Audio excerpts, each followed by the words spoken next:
all good.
Where's the pings?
No way. Okay, so it's like a few second delay. So it's like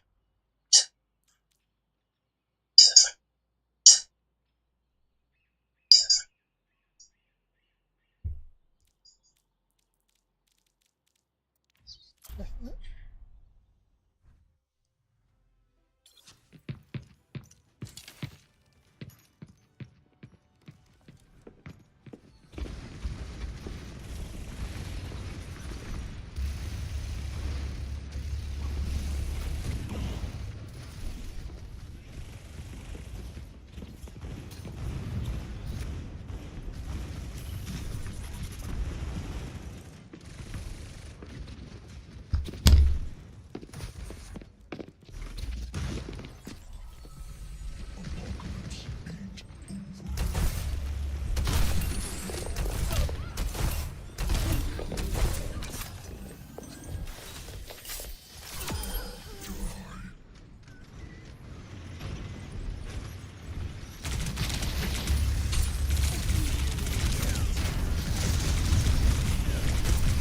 Why you shoot me, man?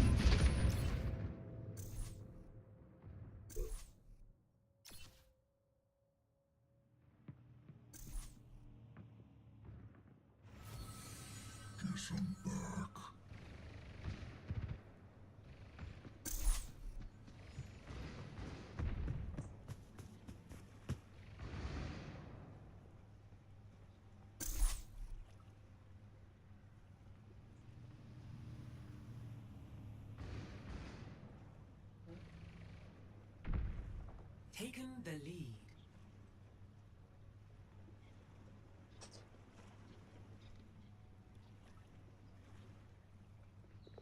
Nateboy2 is now live streaming Overwatch 2, trolling in T500.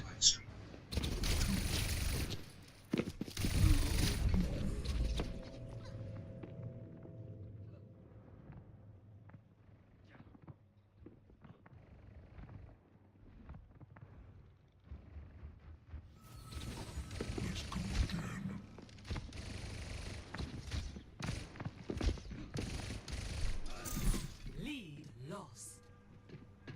Nateboy2. Colonel. Hello.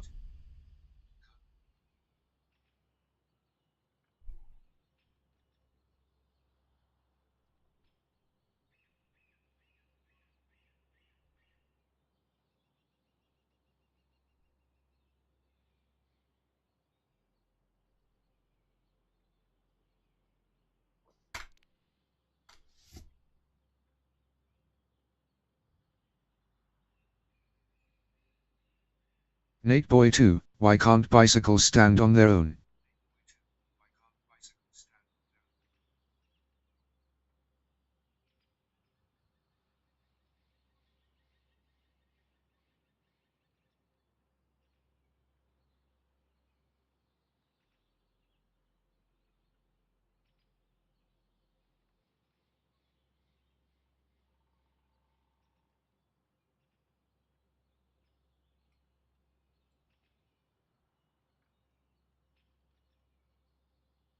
Test.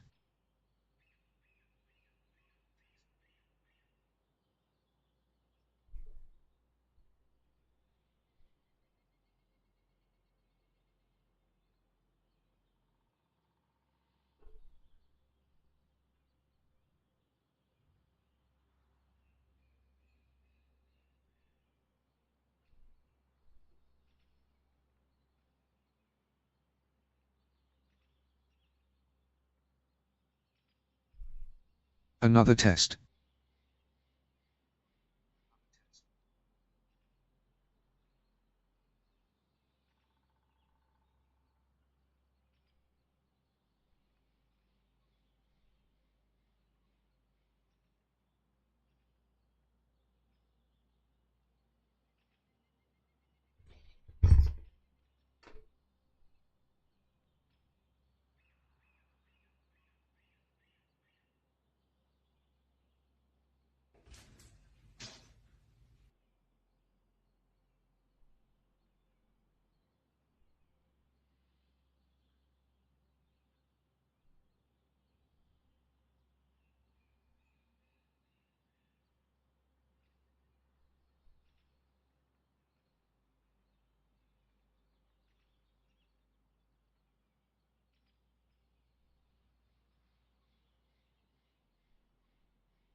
Hi.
Hi. Hi, Nate Boy 2.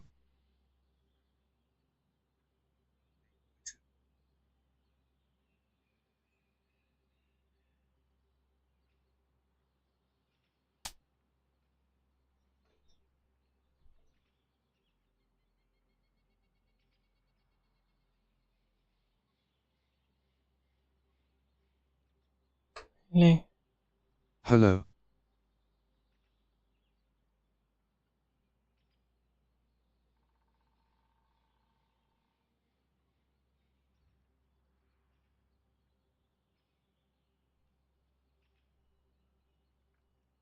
Hi.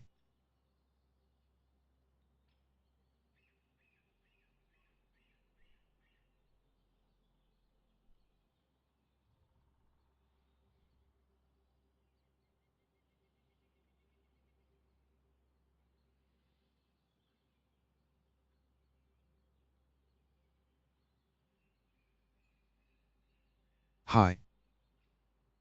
Okay, that works. It's Twitch, that's weird.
Prepare for battle. Select your hero.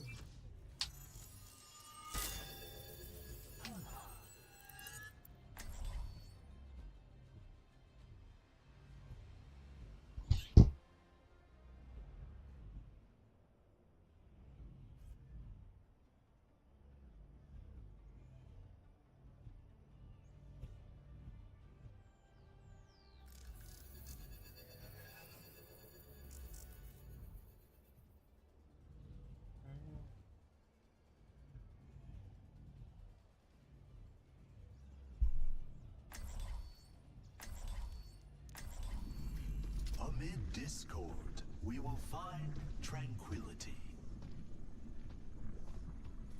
5, 4, 3, 2, 1. Round 1. Capture the objective. Nate Boy 2. He's alright now. Still charging up.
challenge presents itself.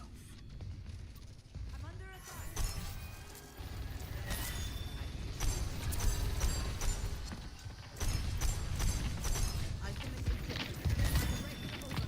It's go time. Administer.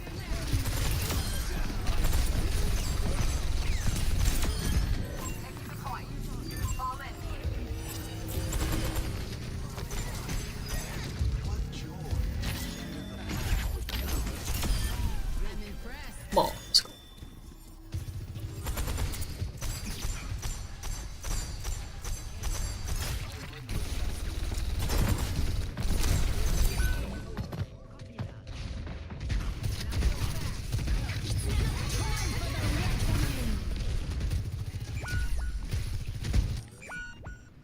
The cycle begins anew.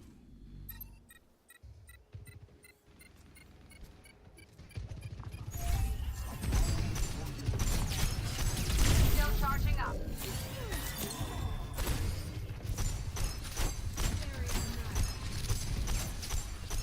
My ultimate is charging.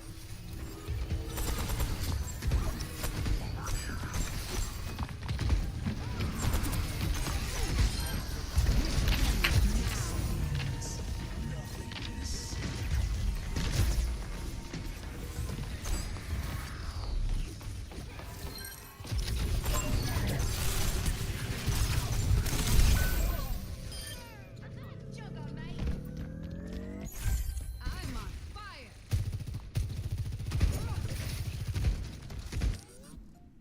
Repetition is the path to Nano boost mastery. almost ready. Not ready to overclock just yet. Apagando las luces.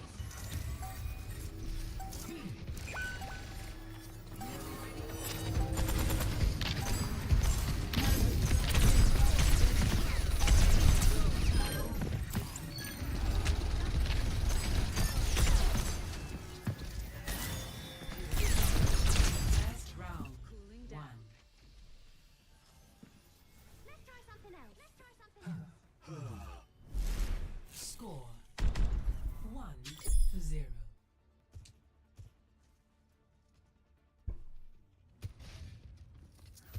Entub amen. You are not prepared to see Football in action. Hype sequence concluded.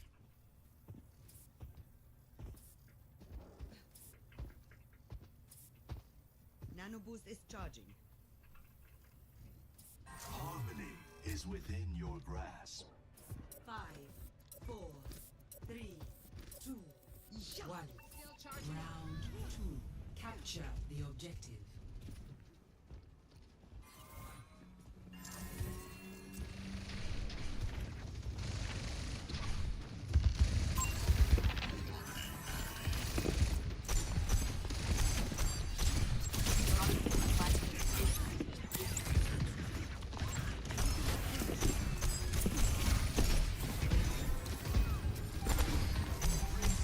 Person on the re behind.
Capturing the point. has already lost. Enemy located. Taking the point. Fall in, team. Eyes on a target. Ha! I'm on my game now. Group up with me.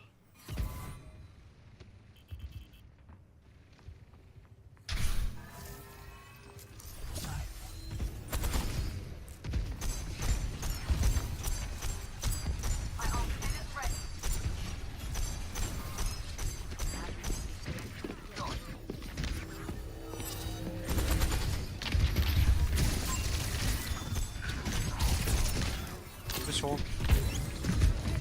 길.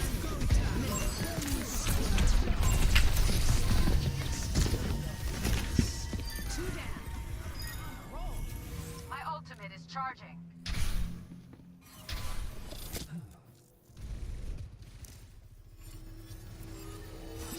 A balm for your wounds.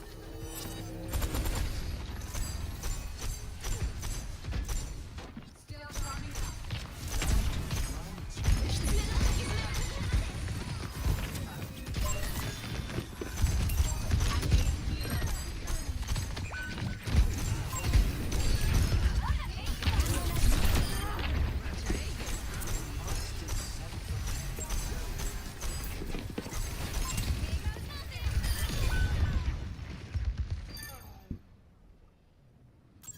Let me relieve your burdens.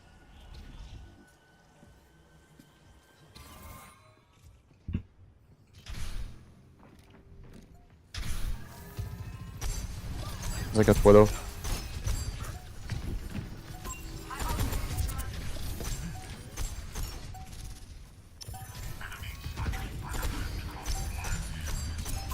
Kill Queen on the right, kill Queen alone on the right.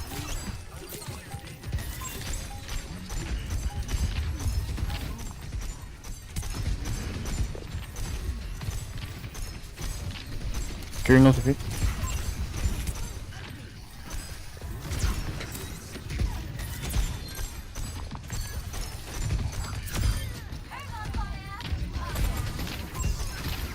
Wishalo.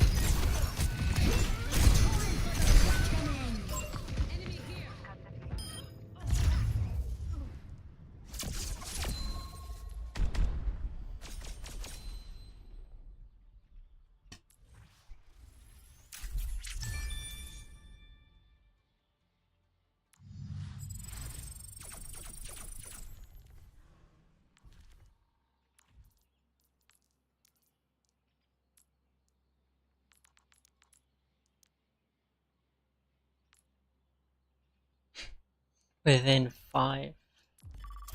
Good job.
Select your hero.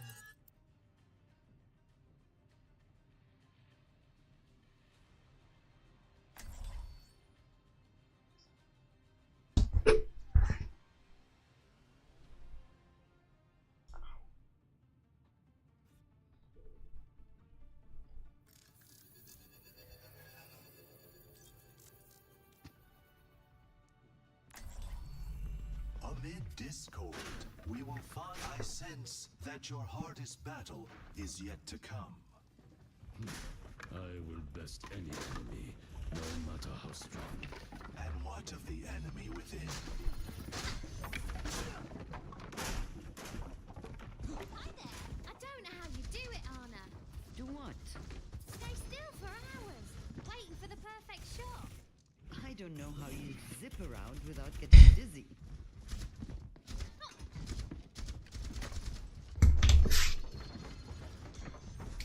Five, four, three, two, one. Attack commences. Capture objective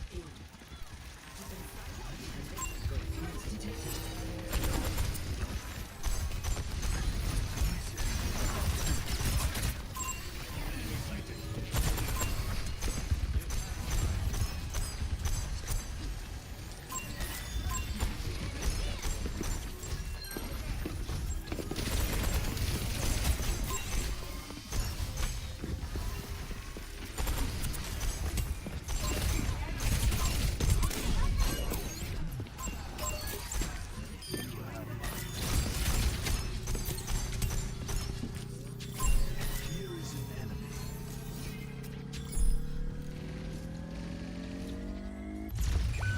Objective A captured. Escort As it should. Hi. Hi there.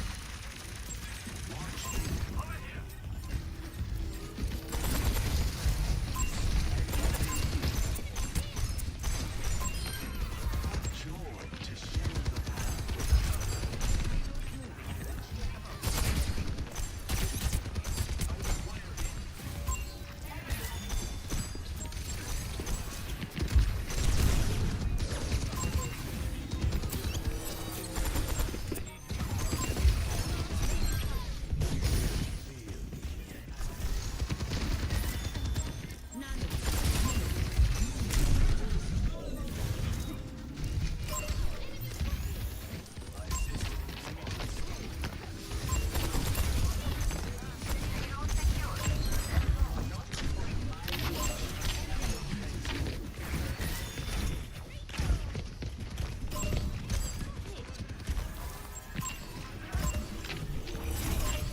Doom absolute, doom absolute.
Walk and heal me. Like, why are we just sat on our spawn? Please, walk out.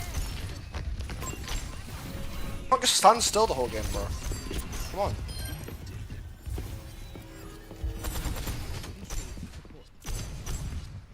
Out of the fucking spawn zone. Walk. Supports, walk up. Let's go. Let's go.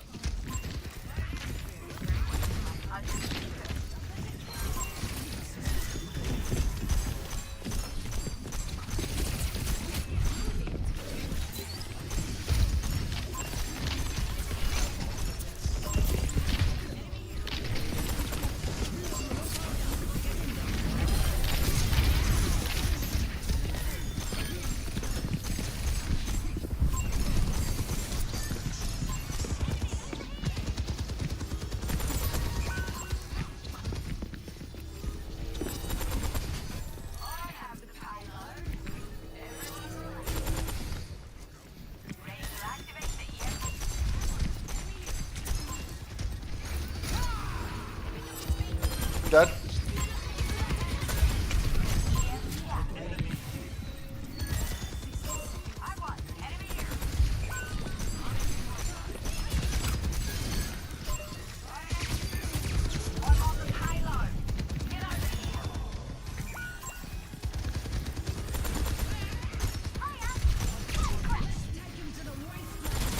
Oh my god, oh my god. What is that?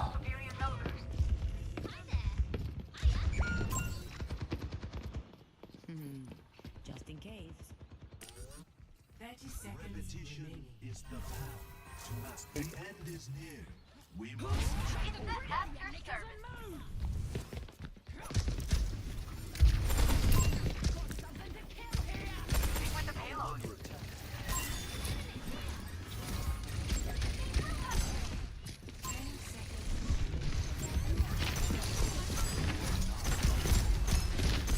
If you ask to touch, like, okay, I'll touch.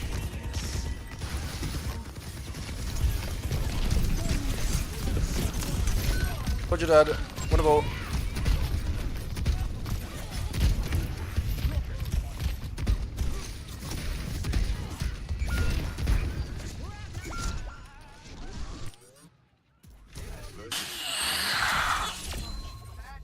Complete. Score 1-0. Switching sides.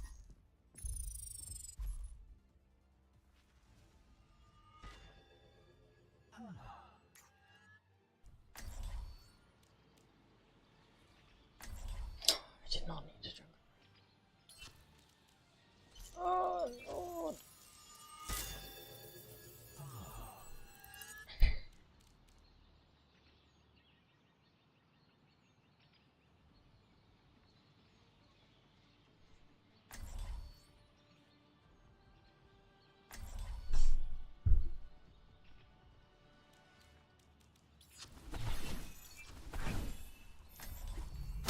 I'll find my own path.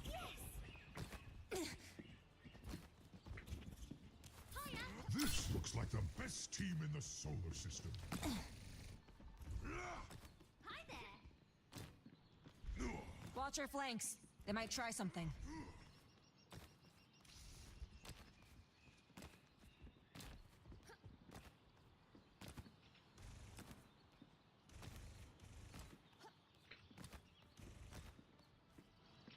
Five, 4, 3, 2, 1. Attackers incoming. Defend objective A.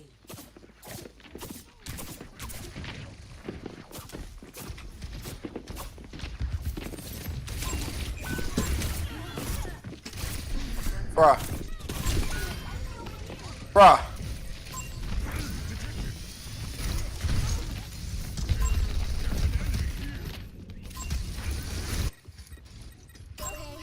I learned from that. I'm here.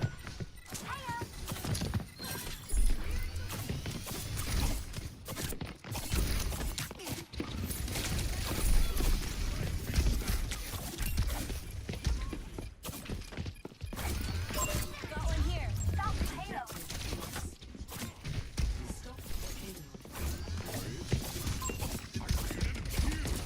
Under my protection.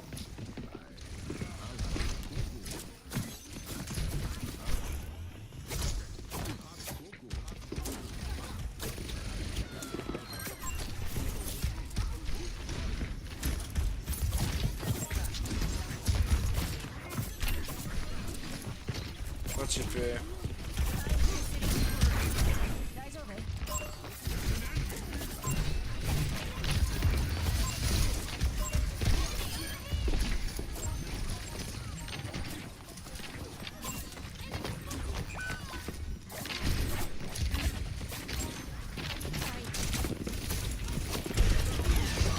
No excuses now. They're really cool.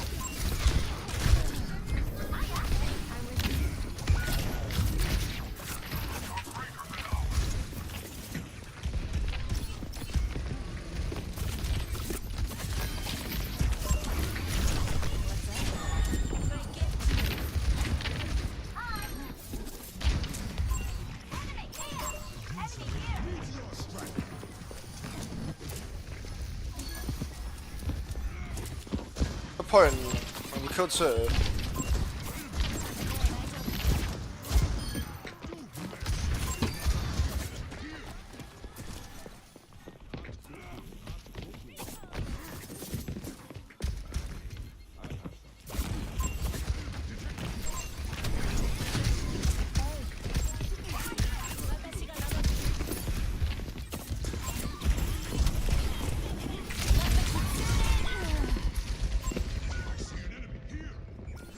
Oh, Kirika, be real, please.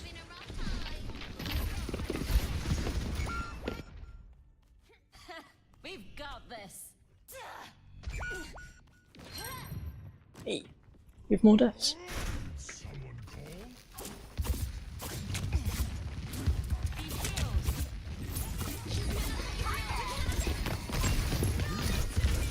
He's just AFK. He's just fed.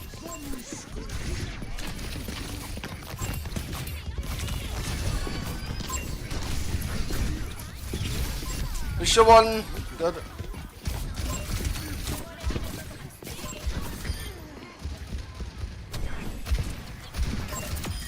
Oh, pretend I didn't see that.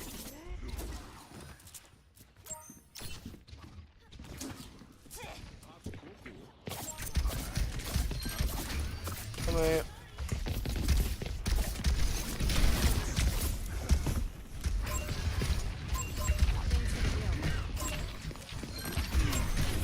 Heal me. Right, like Yo, Brig, how you get one pick like this?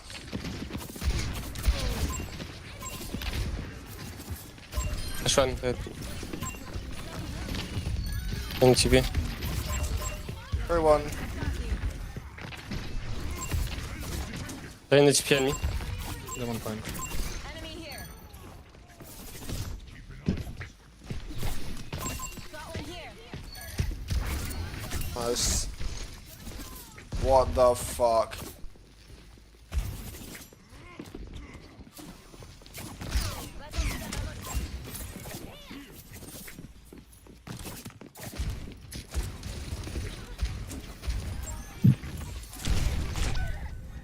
Bro.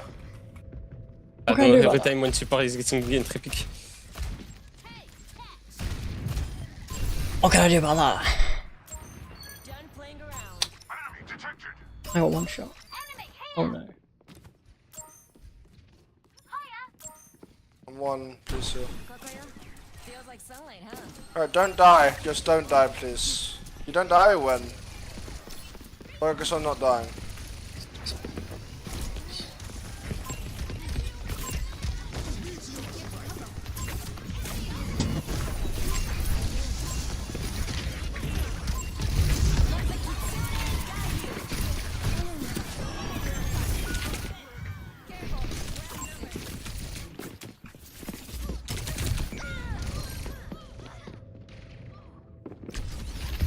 She's won! How can you not?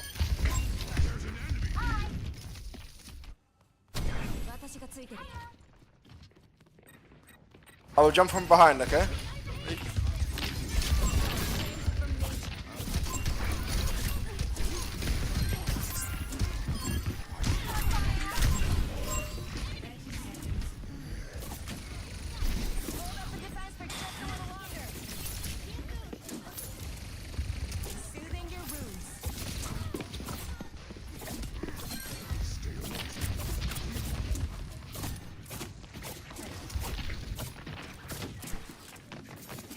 Let's go on top.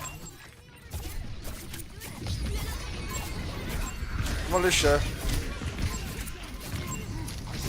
Look at Reaper, look at Reaper. Reaper. Curry. Curry, no TP, no cleanse.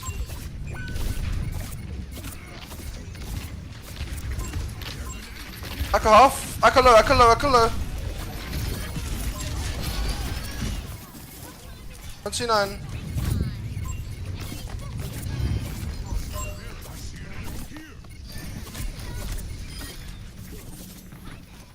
Oh, that's a good job. Heaven.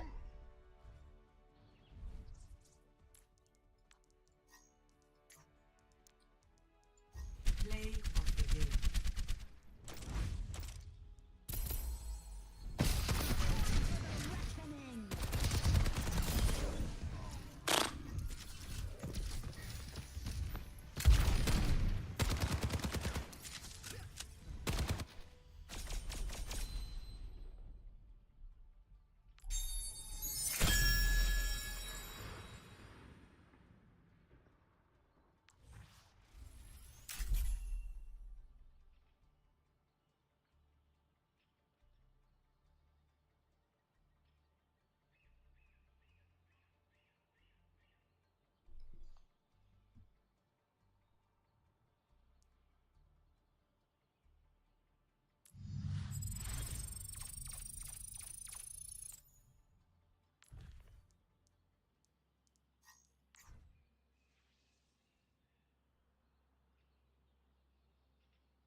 Prepare for battle. Select your hero.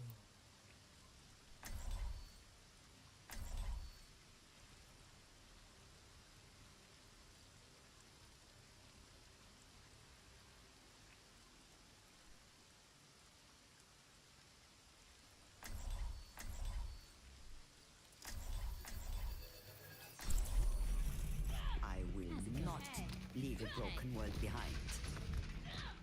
Staying safe, and I'll keep you safe. How y'all doing? Hey. Stay sharp. It's harder to keep you alive when you're distracted. Hello. How y'all doing? 5, I'm getting a Mercy going. 3, 2, 1. Hello. Round 1. Capture the objective. Hey, wanna make it out of this? Monkey. Trace. Let's get him.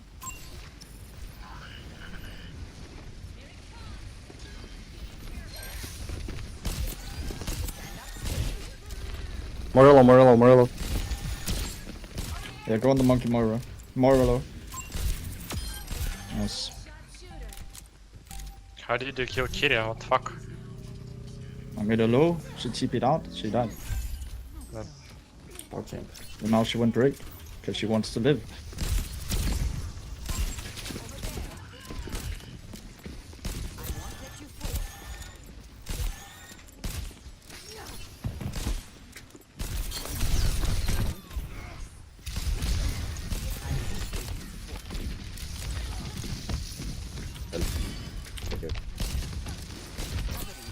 Rick. Big one.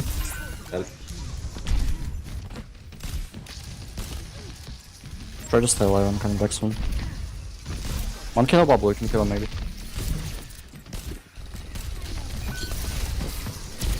I'll flash stay alive.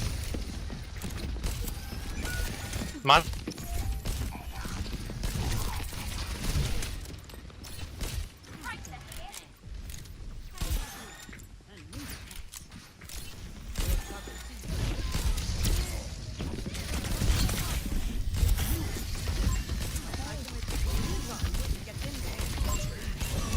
Break low. Ooh, nice.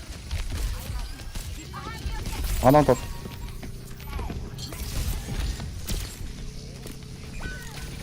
I'm on sleep, hope. Another one. Oh boy. I have primal. I'll give one. Pick me.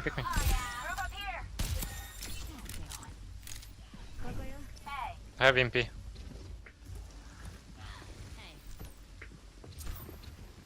Trace on the right. Over there.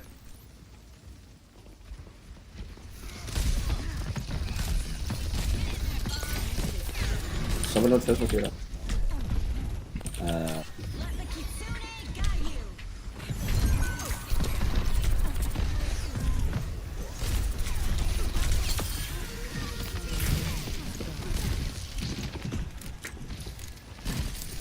Monkey hole. Break wall.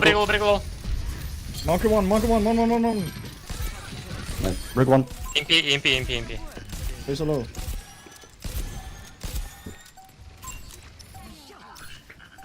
Somewhere on the right, I guess. I got the translocator. No translocator. Sombra one. Don't let me die here, Got trace him. Whoa.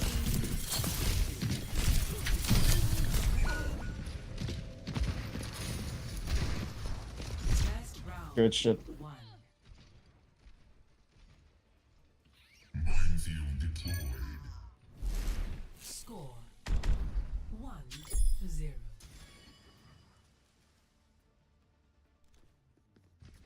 How's it going? Hey. The hamster has a message for your fox. That's not how it works.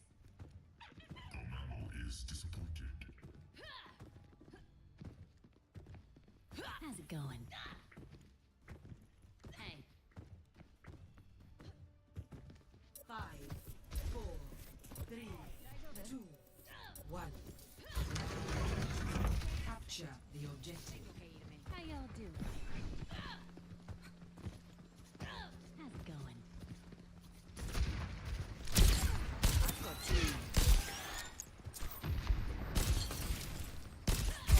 With a rush. Zananas, sick.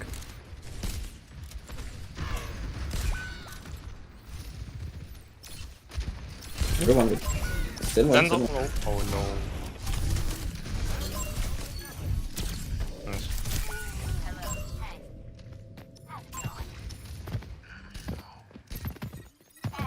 Can I go front? This is not the end.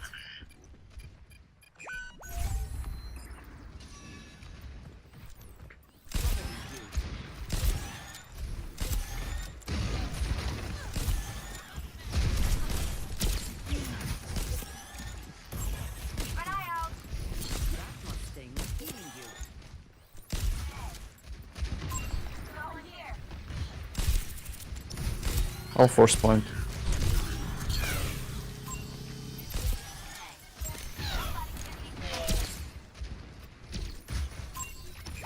I'm no sleep half.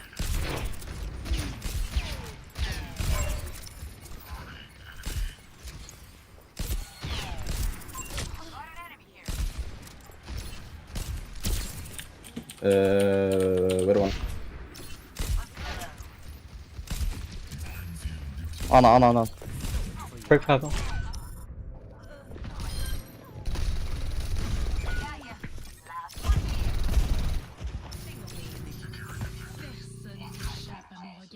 My ultimate is ready. Enemy sniper! Get your head down! Hey. Don't fret. I see you.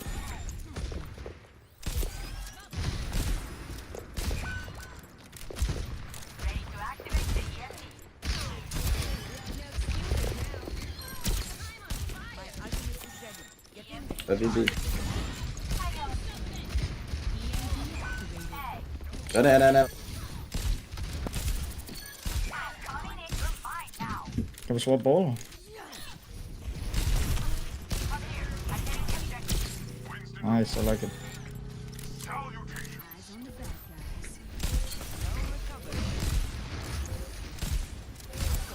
I can touch, but I'll probably die.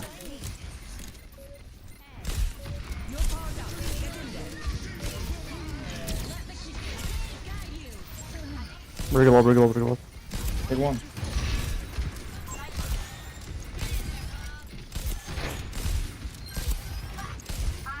Six.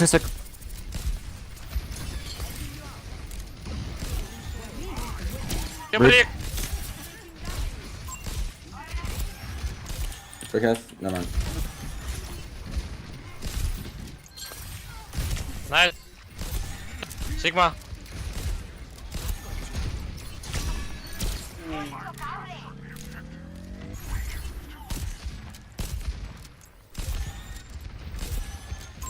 No sleep. Over there. How's it going? I was. Enemy here. Tanking your tail. Hey. Bro.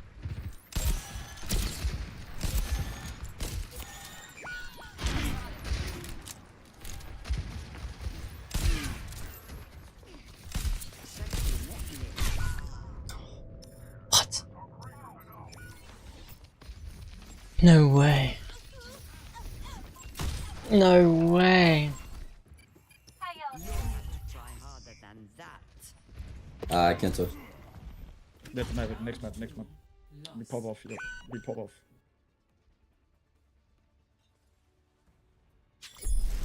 Score 1-1.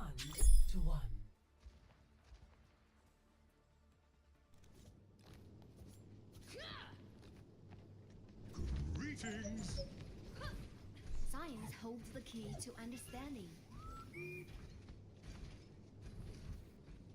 Can we get a ram going? Nice, you're so good. I like you. You're great. Another day, another battlefield. 5, 4, 3, 2, 1. Round 3. Capture the objective. Let's go for the win.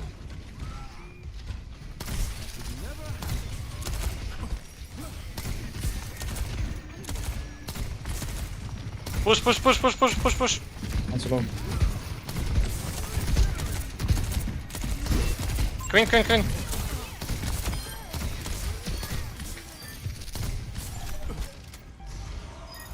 Nice, guys.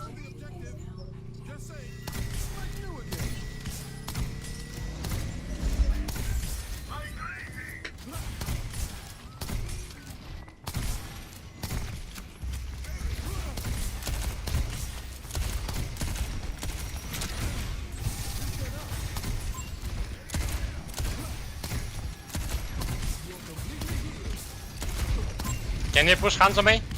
Yeah, I'm pushing him. Ryan, care. Конченый. Help out Ryan, bro.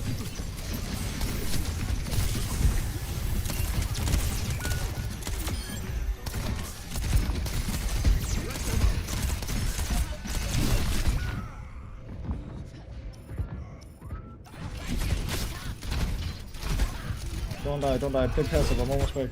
You can play to retake. Don't die now. Point, bro, point. Hands on. I can take point Queen in one, second. Queen one, Queen one, Queen one. Nice. Done.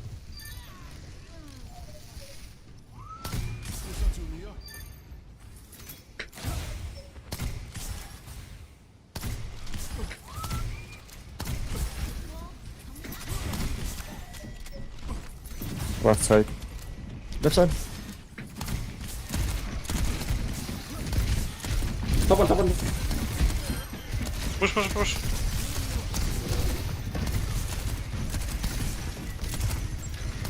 Kill soldier. Go back. I'm low. Go back. Oh no, go back. Let me farm it. Shit the sold out. It's gonna be fucking fat. It's a fatty ult. Oh, I forced the trance. There's a torp up here. I require help if possible. Big beat. Queen low. Quick. Help him. Genji no rush. Get And then I'll get you care. Help me!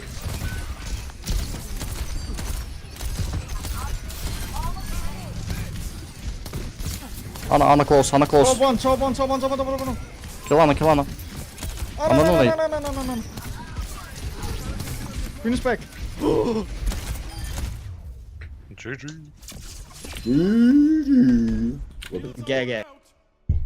Gaga, bro. Gaga.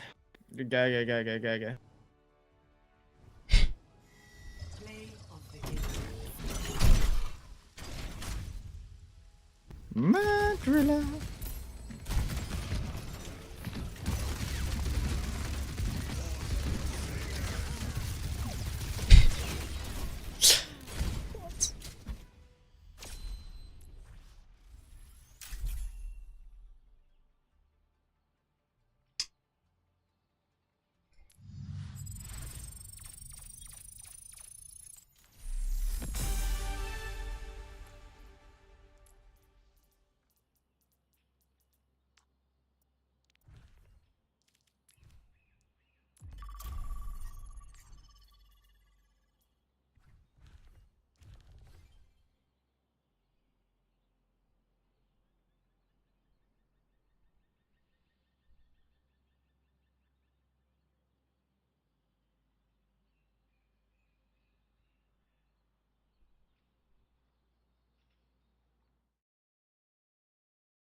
I remember the days when I was a young, naive little gremlin, still believing in things like the tooth fairy and the boogeyman and chocolate milk coming from brown cows, which, by the way, according to a survey conducted by the U.S. Dairy Innovation Center, about 7% of Americans still believe that chocolate milk comes from brown cows, which comes out to about 16.4 million Americans believing that.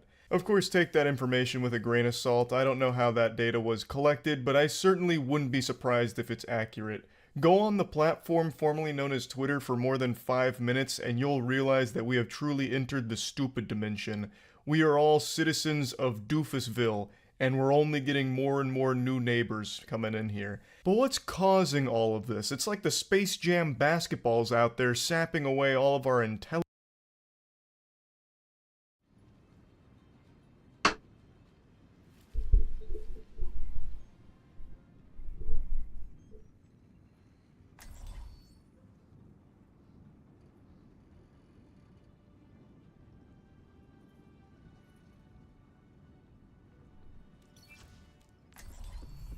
I will not leave a broken world behind.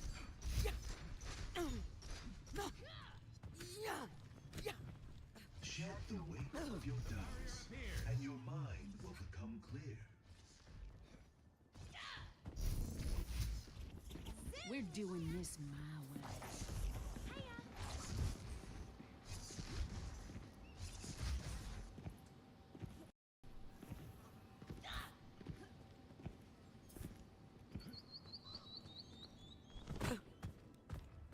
No one, bro. 4, 3, 2, 1.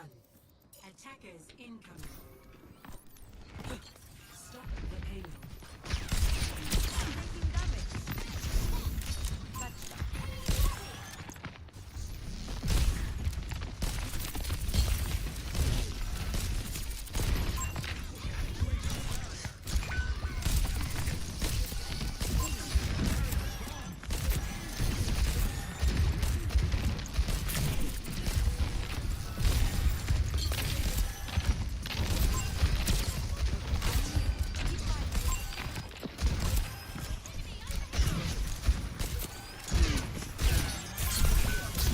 Anna, putain, wake What? up! Are you dead?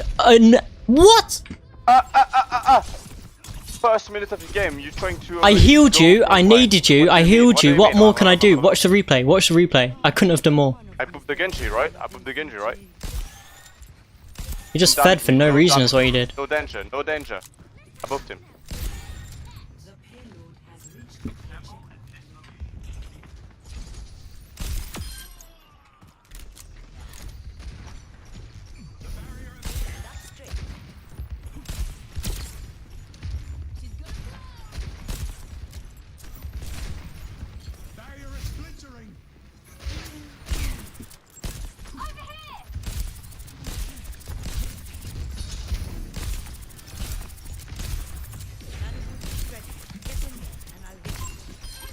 You're welcome.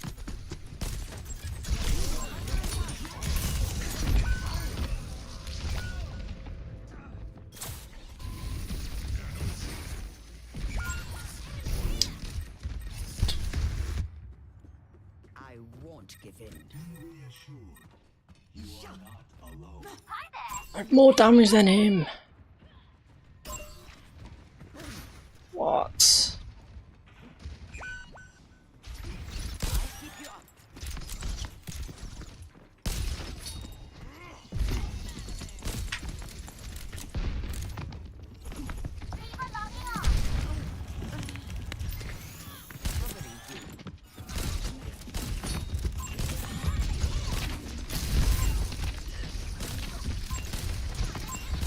Show one, show one.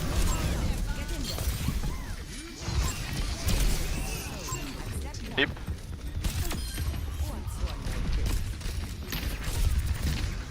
Show one. Again. Me behind, Anna, please. Anna. Please, oh come on, man. This time you could have healed me.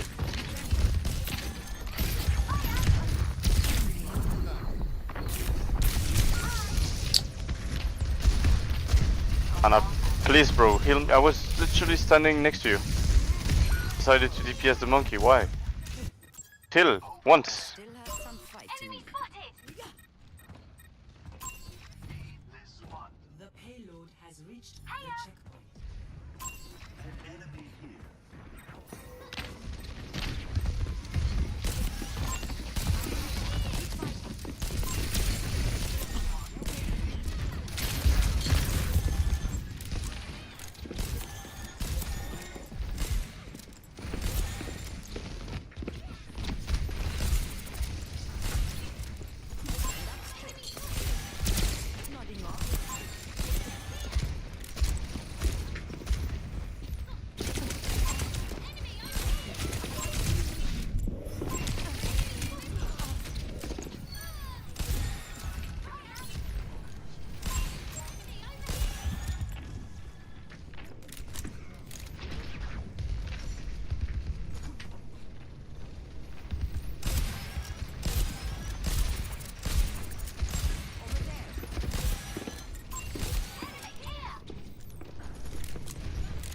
Without mercy.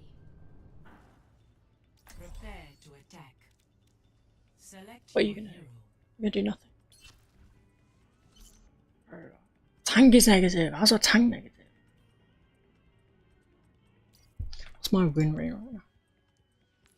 Doesn't say.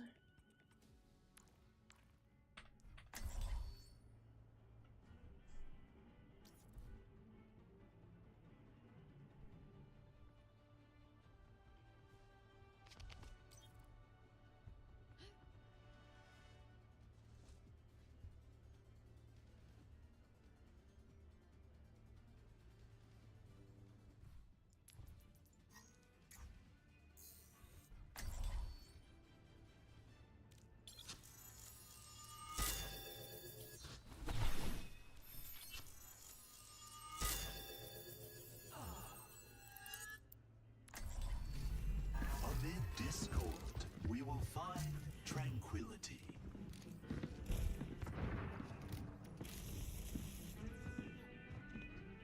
Five, 4, 3, 2, 1. Attack commence.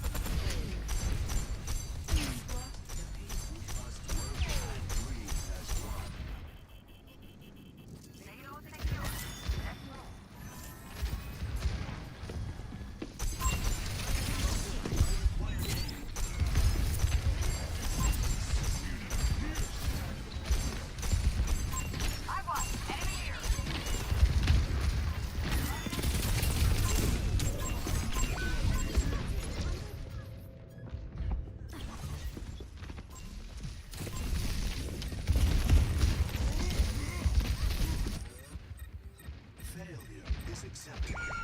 Giving up is not.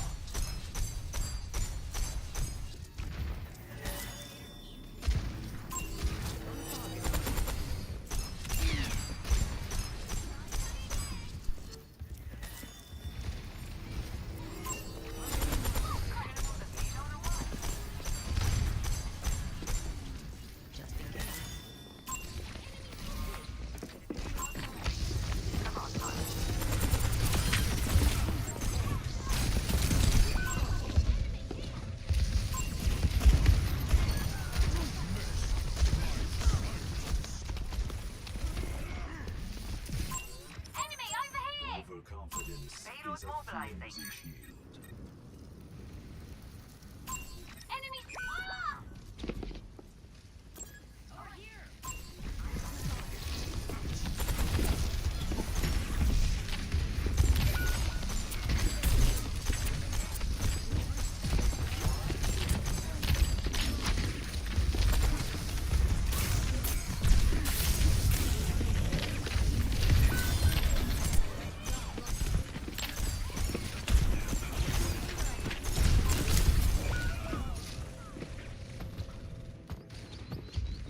Why is he not healing?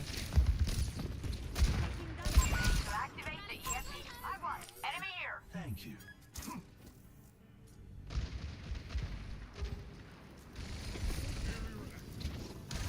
Take the mini, you idiot.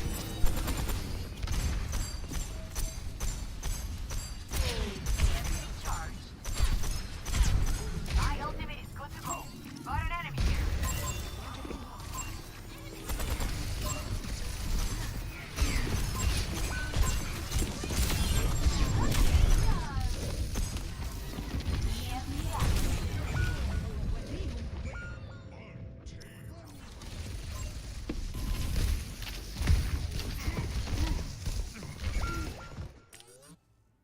Defeat cannot break one who perseveres. 60 seconds remaining.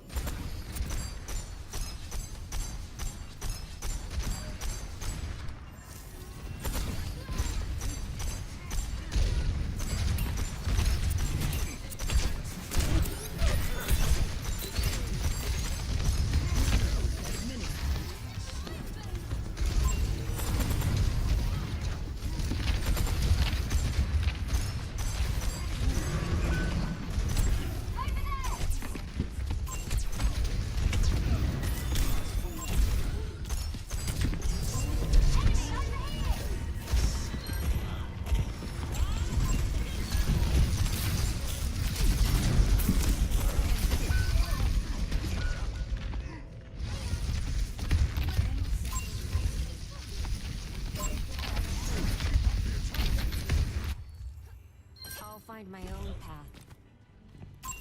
Enemy here! I'm here.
The spring flows anew.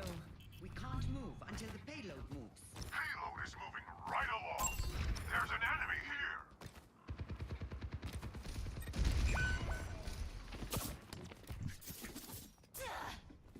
60 seconds remaining.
I barely went down. What? Ah. Okay, there is a void sunny down.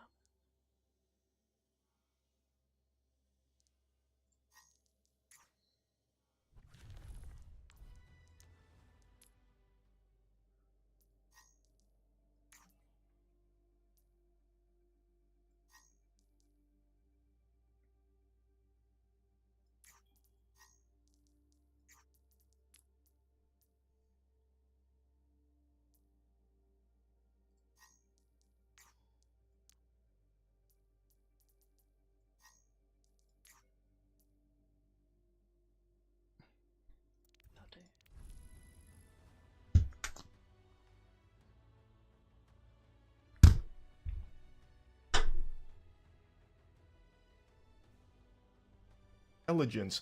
There's an idiot virus spreading and it's infecting the minds of so many. Where's it coming from? I'll tell you, god damn it. It's the darn internet, the cyberspace. They tried to warn us about Y2K, but we didn't listen. While it may not have been the end of the world, it was the end of all rational thought. What I want to talk about today is a story involving an 11-year-old who followed a YouTube fake kidnapping challenge prank and got herself arrested. And this is a very serious offense. It's a fucking felony that this child believed was just a good, fun prank because they watched it on YouTube. So I want to talk about that story and then expand the scope a little bit bigger to internet trends and internet content genres that are legitimately just poisoning people's minds and setting them up for failure for the rest of their life. Since kids have unfiltered access to the internet because most parents don't want to do their job of being a parent anymore, they just put that responsibility on the internet to raise their kids.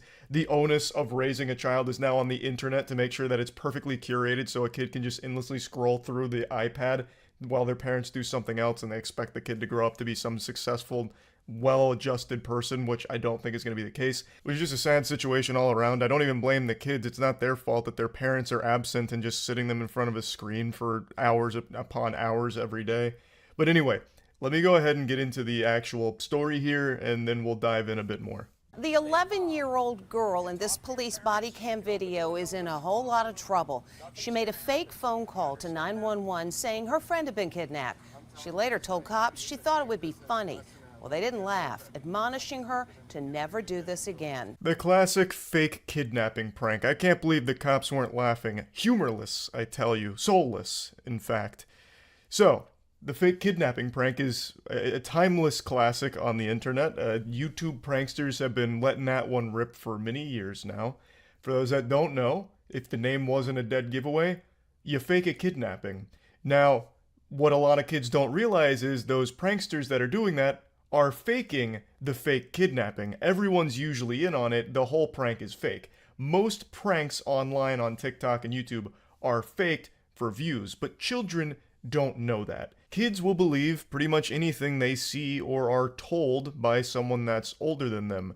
You know, like St. Nicholas wiggling his ass down the chimney to deliver presents, you know? Like, kids aren't thinking that hard about what they're consuming online. So when they see a prank like that, they think that it's real and just like a good ha-ha, you know, side-splitting comedy thing, so this 11-year-old saw it and thought it would be a fun prank to do on their own. She's accused of faking a kidnapping. I'm not gonna do this again.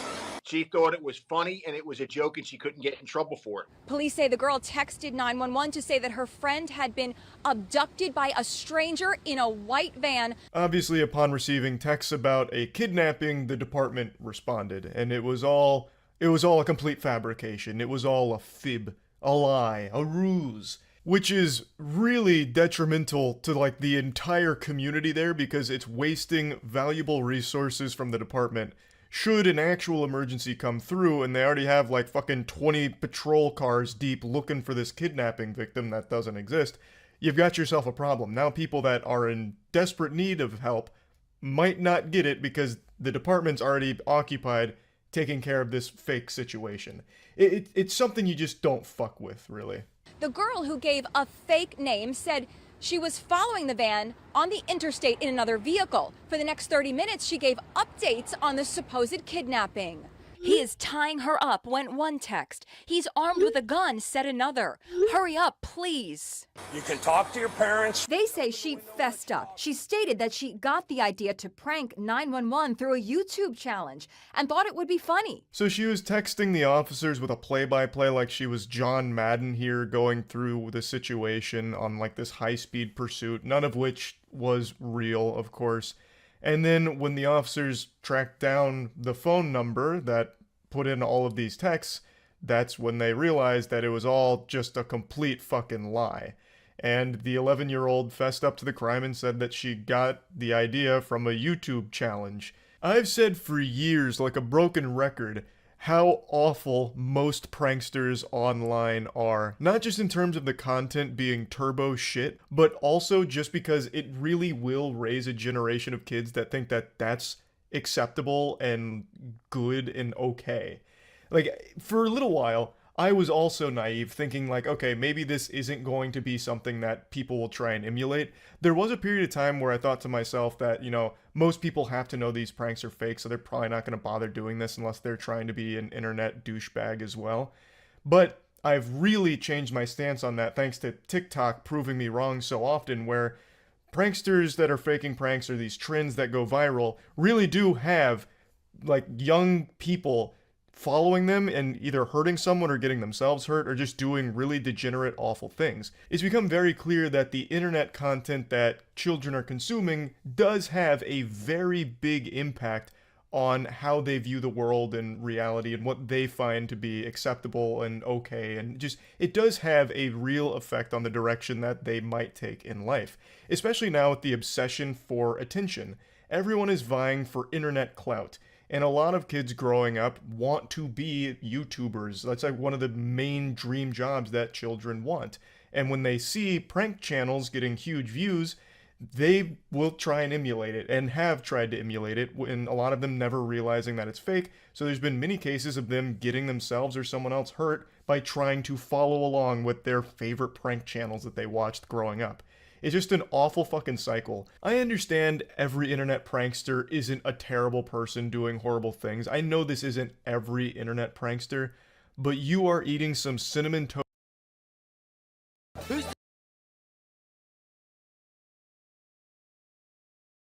Within, as does failure. Wherever they hide, we will dig them out.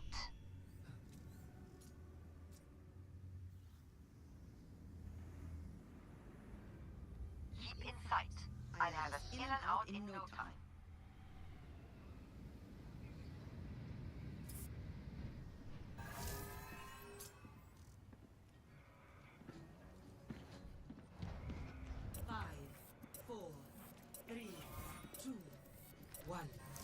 Attackers incoming. Defend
Why didn't he run for me? Did he not see me? How could he not see me?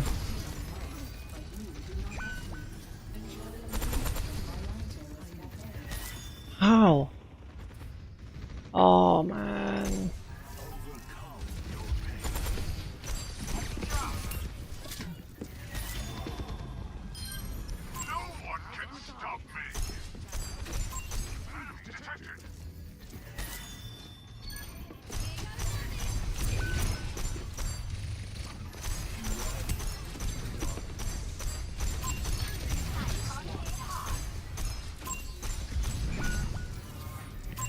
Here is an enemy.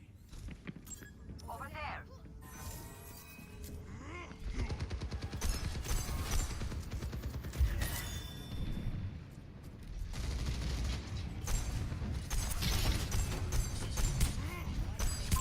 Heed this one.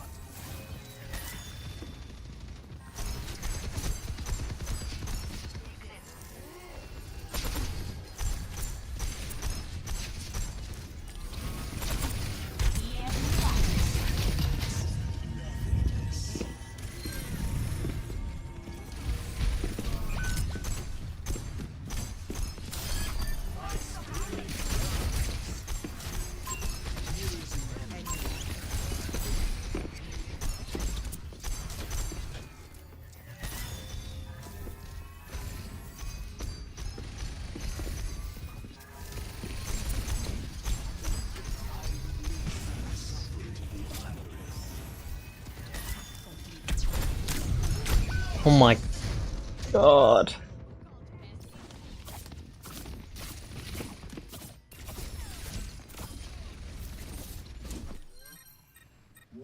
Every shot. Has already lost.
We did have an I was like, where's our Nana? Score 0-3. Switching sides.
Amid discord, we will find tranquility. 5, 4, 3, 2, 1. Attack commence. Capture objective A. Be soon.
takes 100 times to learn, 10 seconds to 1,000 remain. times to understand. We're hoping to win. Now's the time.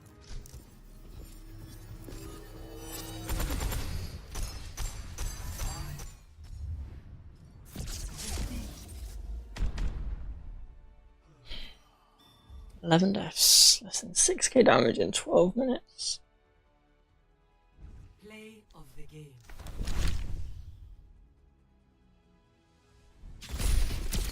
You're powered up. Get in there.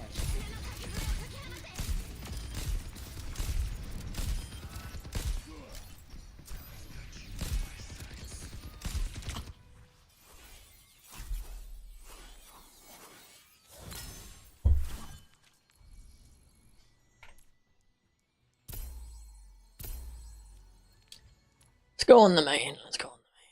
Let's go on the main.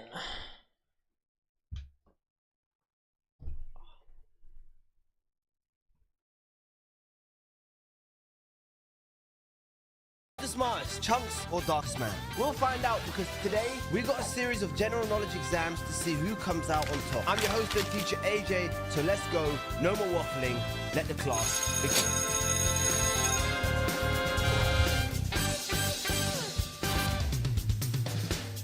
Today we're gonna find out who's smart. Think I'm a asshole, Yeah, you know you have that? all That's this- you have all this thing. Look at this circumference. Yeah, let them know. Let them know. That bit is where the muscat is. That's where it is. I'm not an idiot. I'm not dumb. I'm not hideous. Yeah. That's. Oh wait, no.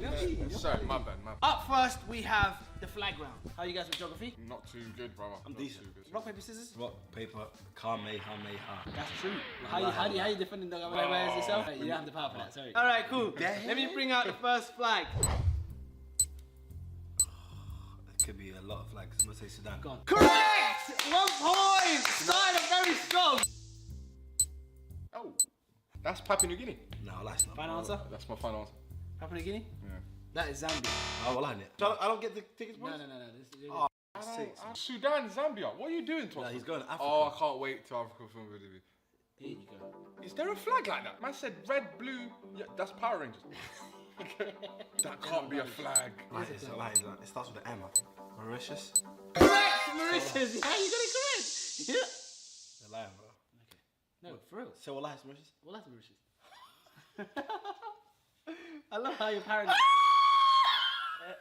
Well, that's crazy! That's What about it starts with an M? Fair enough. Darkest, you're next. I want to say the first Portugal. Okay, just give me 5 seconds. 5, 4, 3, 2, 1. Slovenia. That was Madagascar. Brother, I can't tell you 3 people from the movie from Madagascar and he's giving me the flag. Ross. Wait, one question. Are you lot? Would you clark the hippo from Madagascar? Oh, I'm not No, I'm not lying to you. I'm not gonna lie to you. Yeah. Sometimes. Gloria! I just did this. Gloria! I was talking about the 2 times. The guy, you want to clark the guy? No.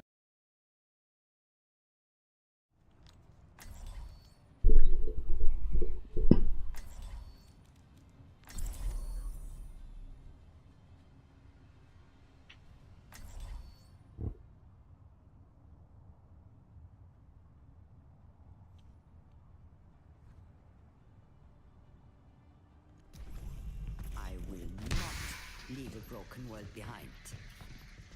I'm dying to see how you botch this one, Cassidy.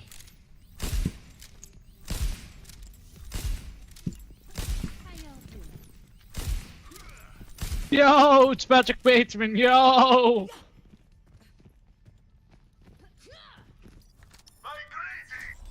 Good to see you. For the battlefield. 3, 2, 1. Round 1. Capture the objective. Let's show them what we got. Yeah, Tracer. One Matra. That's the right side.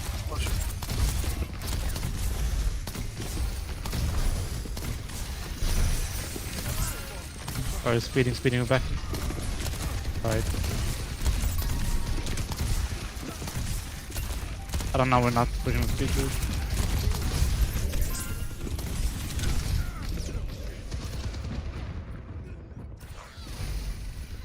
I'm going Zen.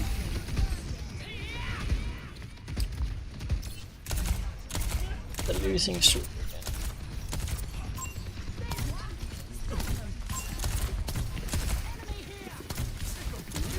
Soldier on the right is Tracer.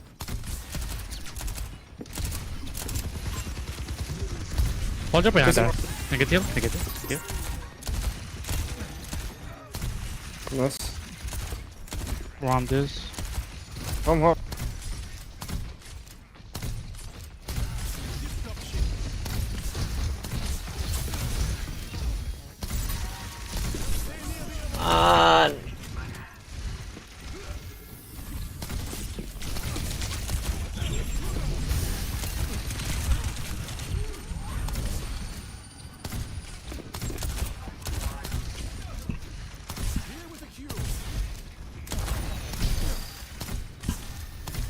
Tracer on the right.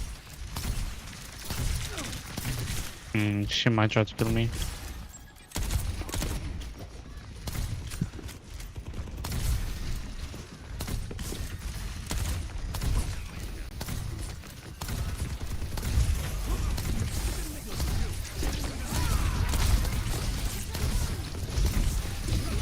Rambled, watch out. I almost have my trance.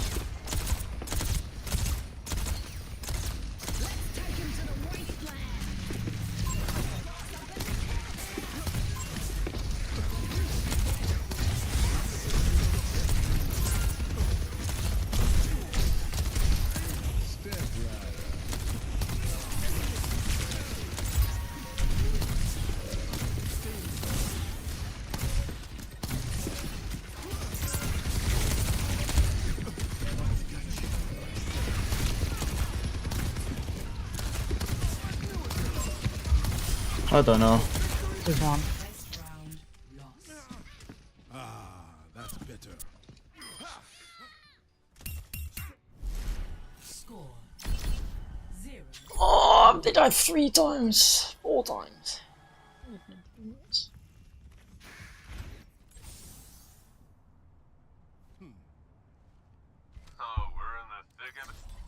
Okay, Fee. I'm gonna continue the blitz scan. I'm going out, I guess. Just another day in the office.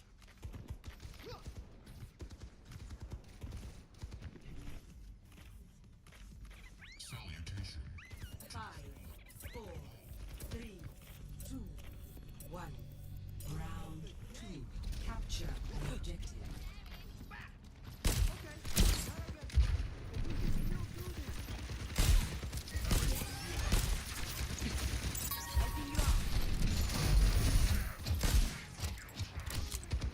Our honor trapped. Cancel B.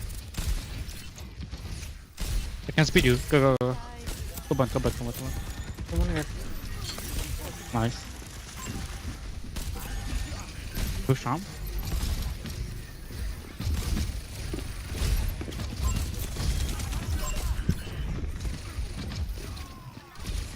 Help talk, help Ana no sleep, Ana no sleep. Ana one. Our Ana's low too.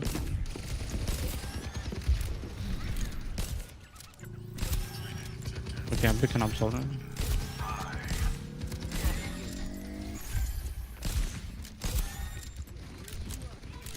They have Diva now. Go to the right side.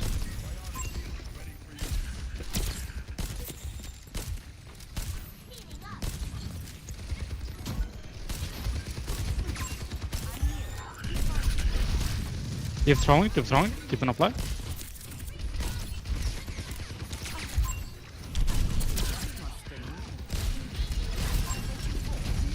I moved Diva on you. Top soldier.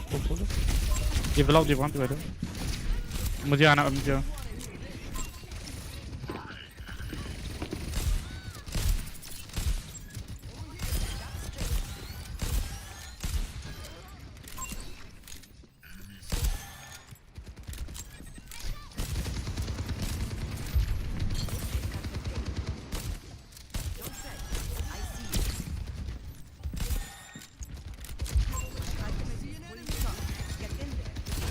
They're gonna balls.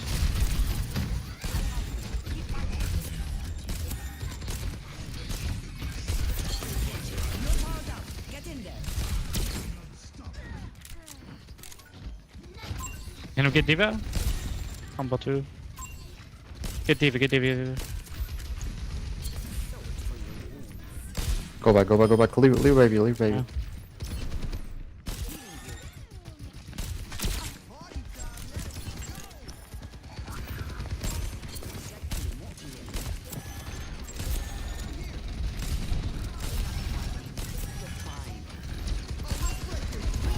Pick me. Oof. Oh, I get melted.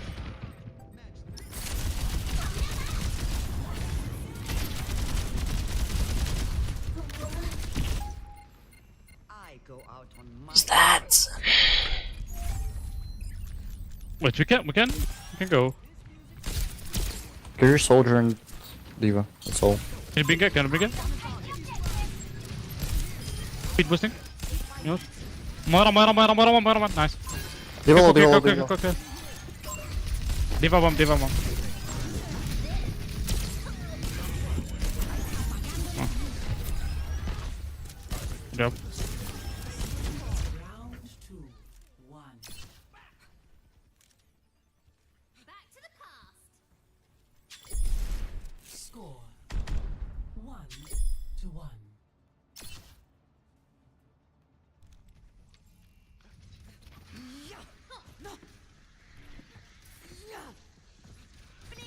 Blinkety. Trace is here.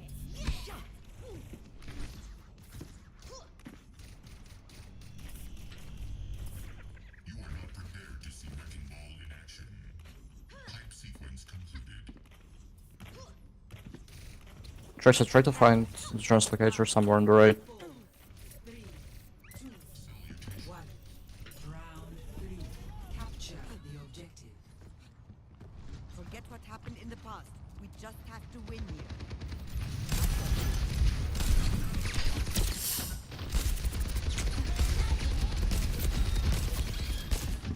Oof. Wait. Can you come on? I found it. Just let me know when to destroy.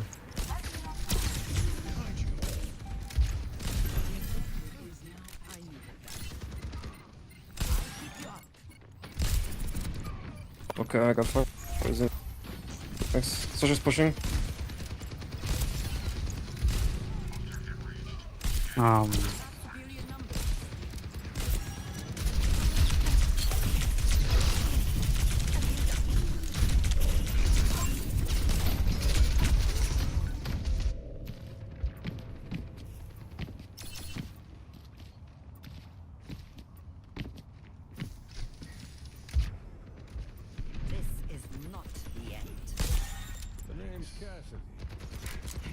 Walk right, please.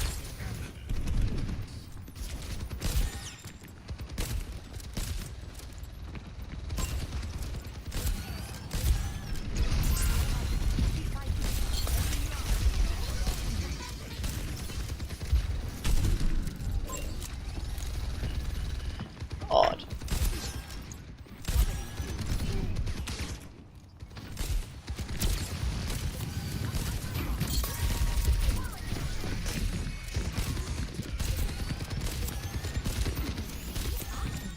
Sombra one of translocator.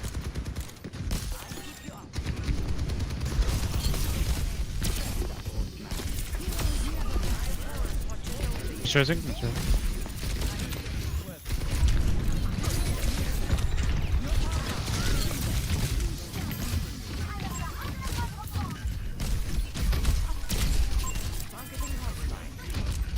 Good deal.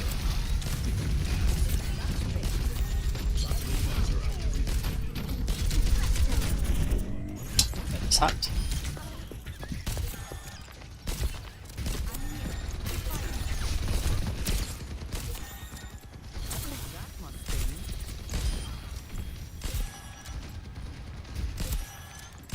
I could use the MP.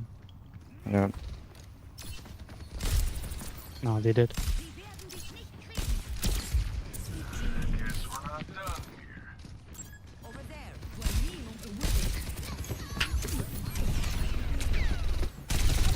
I can't, I can't. Soldier on the left is Mercy. Nicely. Can touch it? I can't touch it. Stay on point, touch. Come on, come on.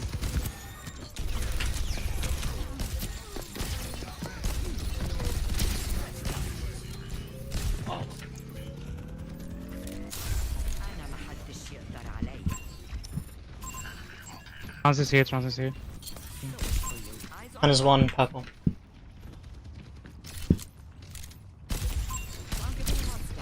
Soldier alone.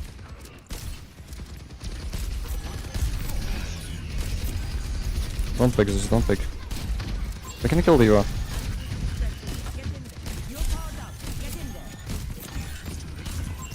Make it to the left side. Nice. Good one.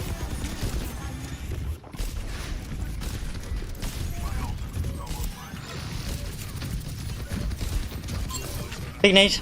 And soldier pub.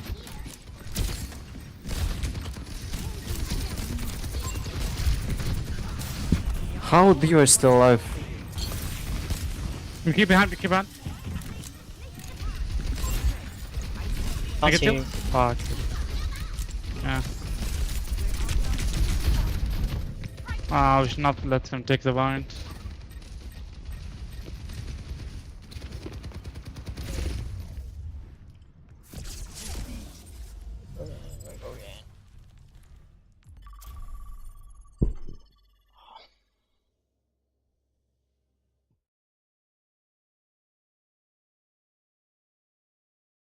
But he just has bugs. What is this flag right here? I know that one. Kenya! Correct! Which means Darkest, you have the final one. Come on, make this 3-1. Oh, I know that one. No, that's no. Okay, it's a union. I know that one. I think Stakhula. New England. Can I guess? Go on. Kosovo. Correct. Kosovo, yeah, you're right. Shout out to all my Kosovan Yeah, guys. shout out, man. Yo, can you see the Flag Kosovan guy? I like them. Show me Wembley. Show me places I've been to. Show me something. That's the end of the flag round. Currently, the standings are 3-0. I'm not a flag you. I didn't do geography. Geography wasn't even about flags back in the days. It was about volcanoes. More like ocean trenches in there. You don't know about ocean trench? Ocean trench. Isn't that about Billie Eilish? The next challenge, we have 5-second challenge. You guys are good at that. Yeah. Come on, I'm alright at that. I'm expecting big points from you. Don't touch me, you f***ing SIM card. Yeah? Oh, never ever in your life. 5-second challenge. 5-second challenge. Remember? Oh, 5-second challenge. 5-second challenge. Let's see it up. Yeah, I'm gonna shoot when it's like him. When it's like, hey, you know how much stuff I see on TikTok? What's this rapping? We talk too much. Yeah, give him the rap to put on TikTok now. No, it's a TikTok rap. Yeah. What kind of beat is that? I know, I fell. TikTok rap. Yeah. TikTok rap. But slap it right back. Oh. TikTok back. Oh. Yeah, that's right. Yeah. I got a big. Yeah. Put in, Yeah. Yeah. If money walks, money talks. Money spoons, money forks. I don't care. I don't fucking. Sorry, I just had to. What it wasn't, brothers. That was good. Money spoon, money forks. Because have you ever got? You know the armpits, yeah? Yeah, you put my face there. Oh, he just said you're stink today. You know I live here. How are you stinking from 6 different places? Your chin is a weapon. You know? Oh shit! You know you can get stopped on the main just for that. Yeah. Yo, I haven't heard that one. All right, listen. Let's get into this 5-second challenge. That's 25 to life on this jaw. I'm gonna give you. Nice, thank you. All right, listen. Who wants to go first? Me. In 5 seconds, can you name me 3 YouTubers? Chunks, AJ, Darkest. If I don't get, name me 3 colors. Darkest, in 5 seconds, can you name me 3 things Chunks loves? 1. Music, food, me. 4. Is that correct? Music, food, correct. Music, correct. Correct. Darkest. No, you got it wrong. You have to. I like him. I don't know how he thinks I love him. That's crazy. I like love next. Generally, you're not giving the point. Nah, I can't. Yeah, I like logic. Let's do the final answer. I'm gonna overthink. You know me. I'm gonna overthink. That's a point for you, Darkest. Thank you so much, brother. Aki. Food, yeah? Nah, you do. I love food, bro. You gotta love food. 5 seconds, can you give me 3 things that Darkest hates? 2, 3. Stinky breath, bright light. Done. All right, Chunks, can you name me 3 movies? Harry Potter, Order of Phoenix, Harry Potter Chamber of Secrets, Harry Potter, fuck Empire. Well, come on, bro. 5 seconds. Well, I'm not taking a piss. What kind of 5 is this one? You're screaming in my ear. 5 seconds. You're done. Out! Fuck you, I'm done! Okay, so Darkest. Yes. Listen, you need the next point here. Yes. Oh, that's why you want him to win. Fair enough. Name me 3 car brands. 1. Mercedes, Audi, Volkswagen.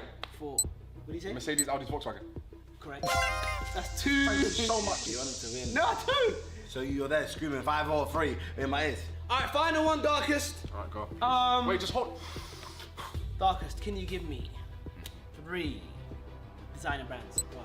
Calvin Klein, Gucci, Prada. My lips are in pain. By the way, though, just one question. Blazer shorts? No one can see that. Yeah, he's wearing a blazer and shorts, guys. Can you see that shot? Oh, you give me. Time for the final round, okay? We're playing hesitation. This is gonna go back and forth between you guys until someone messes up. Who wants to go first? Me. You'll go first, yeah? Footballers, 3, 2, 1. Chesney. De Gea. Ramsdale. Luke Shaw. Bellerin. Vindelof. Vindelof! Who's Vindelof? What are you?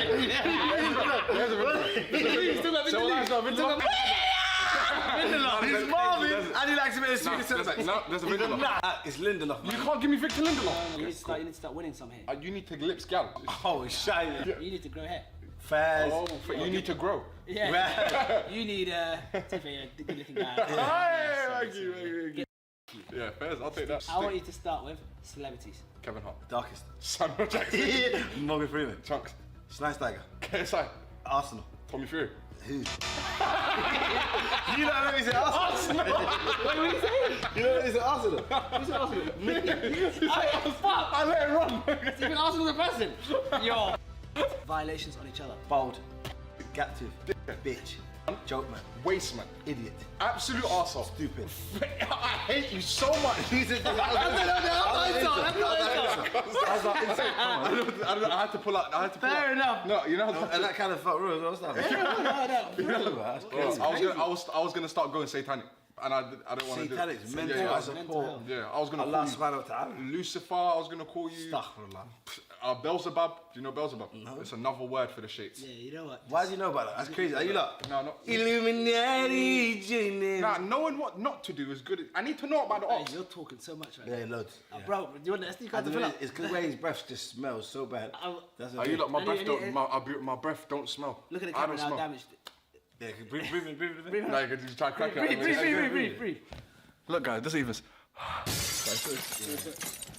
How are you dead when I did it over there?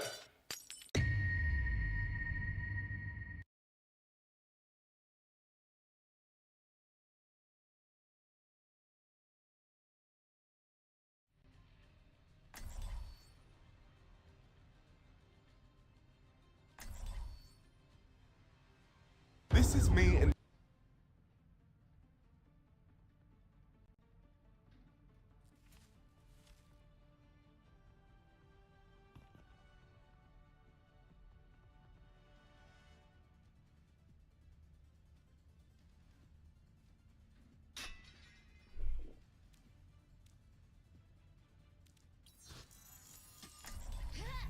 amid discord, we will find tranquility.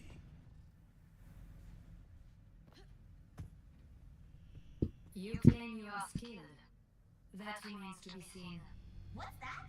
You're hiding so far in the backline, I could barely hear you! Harmony follows you. 5, 4, 3. Are they playing close? Yeah, they're playing close. We do left side.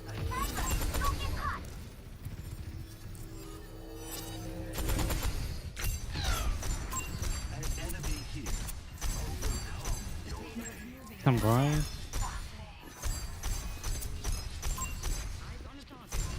We don't top low. Maybe I'll try to anti the sim.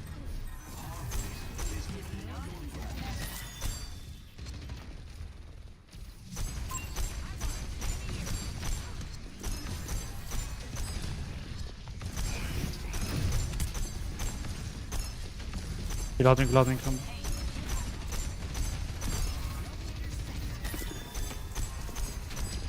Chest or top right. This one. Oh, that's nasty.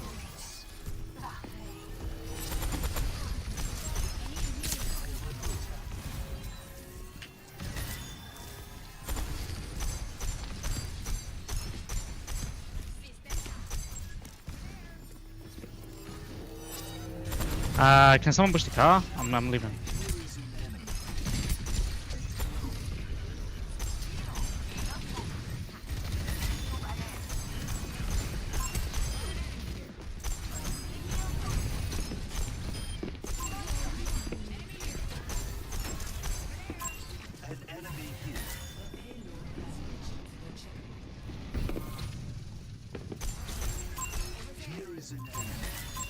Targeting hotspot.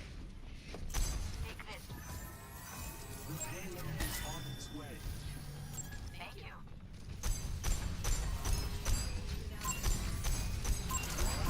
I want enemy here. No one.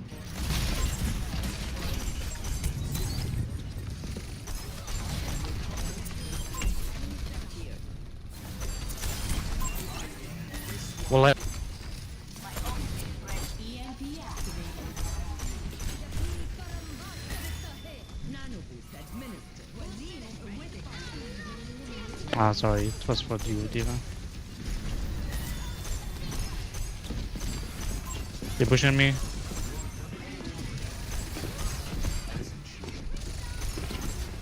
Trust alone.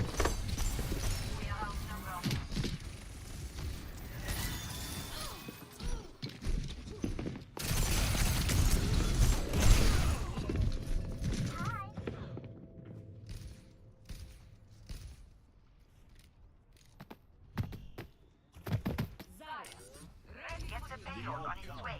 Is not for your I'm not out. Got an enemy here.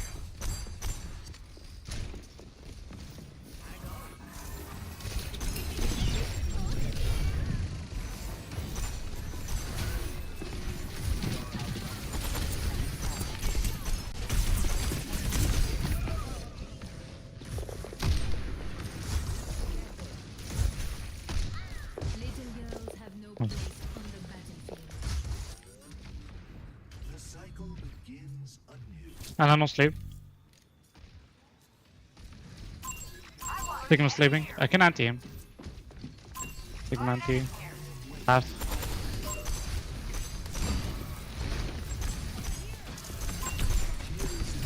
Two.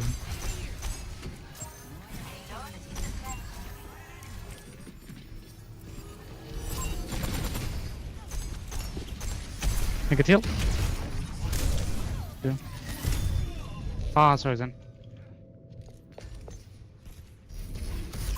Engage this enemy. Adversity is an opportunity for change. Got an enemy here. Widow can beat me. Over there. Can see some. That's one back. I want nano. I'm behind us.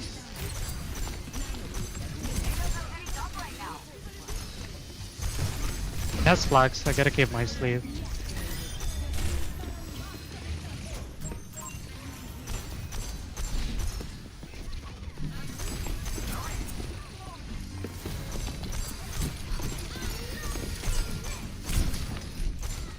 Big one, big one.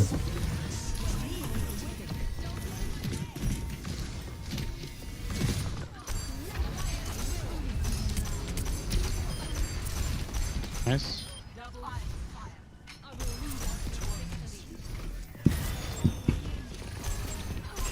Ah, I'm gonna do it. Go Tracer. Nice.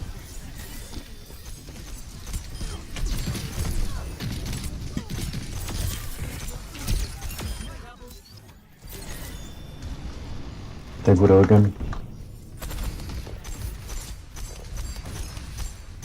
Keep binging her. They have Sombra too.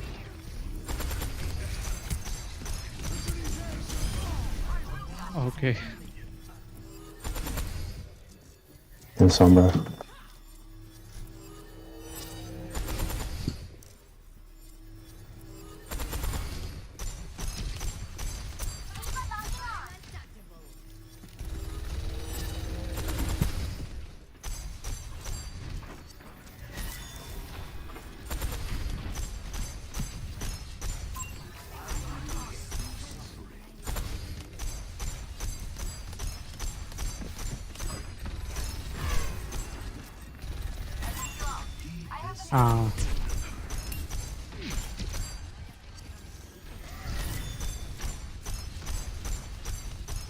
Mine's half, mine one. We don't top, no grapple, no grapple.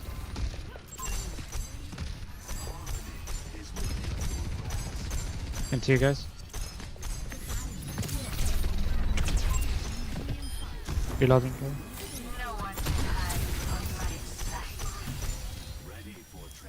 No grapple.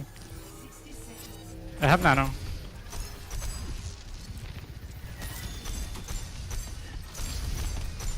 Give up nano in 3, 2, 1.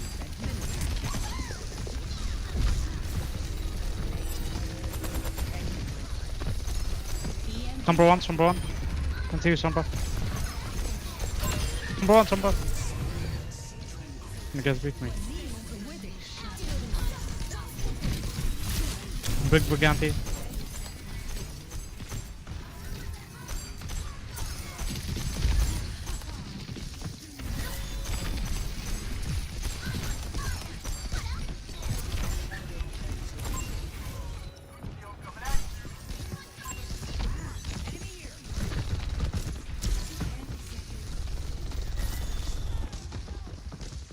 I might be up to search.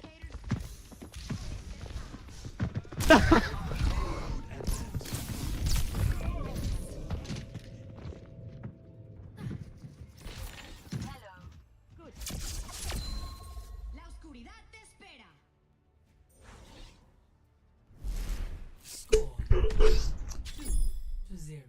Switching sides.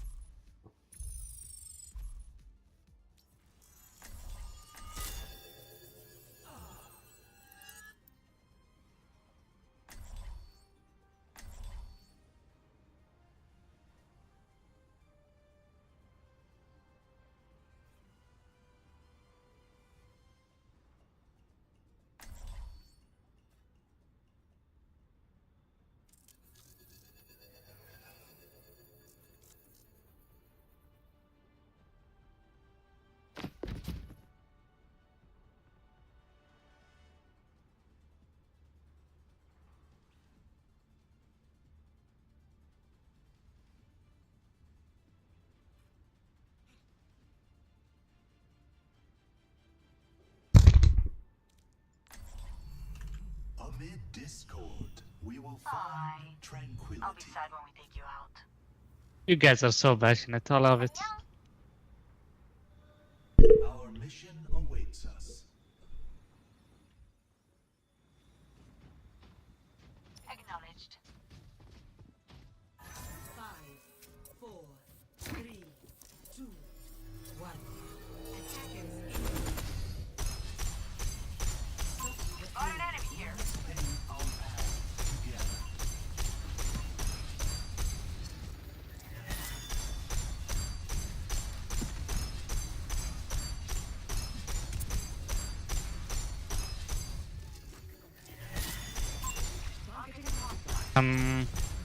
Then if you get pushed, take the stairs, okay? So I can heal him. Because I'm playing here.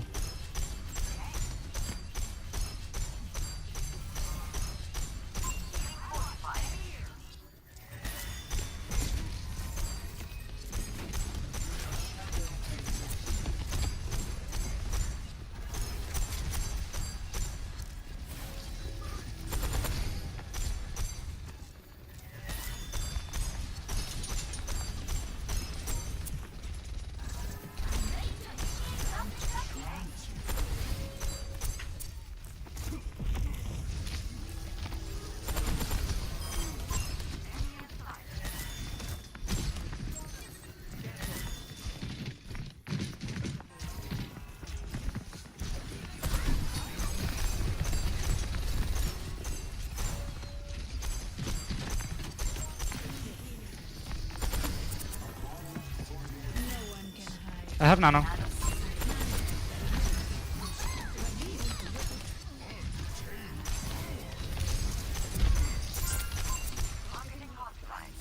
Reloading! Reloading!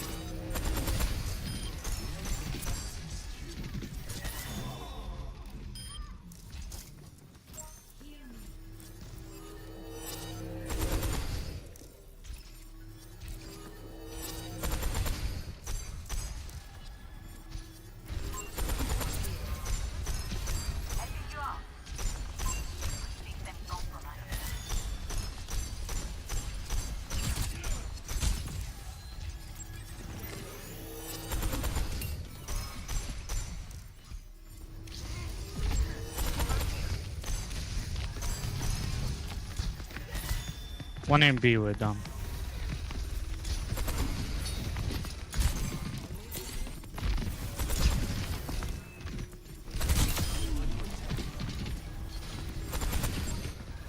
I'm good, I'm coming.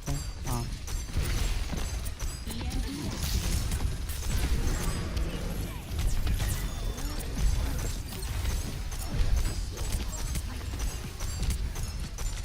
He's so low, kill him! Oh.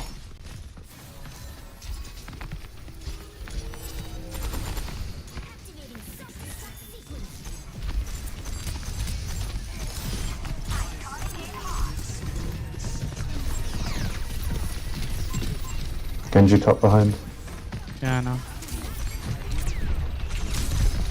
I'm coming.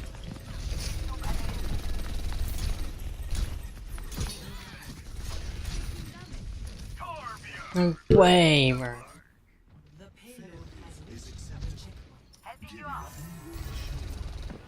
Wait.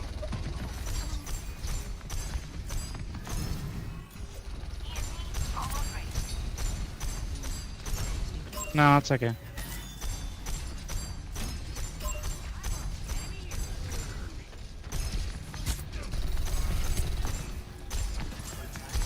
If I just got orbed early primal, I think I'll survive it.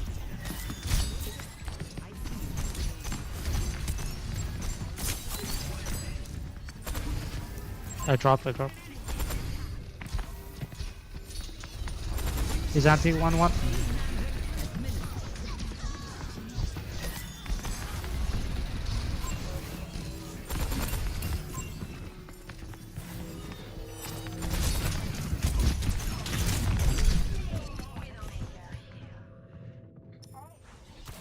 Maybe I should.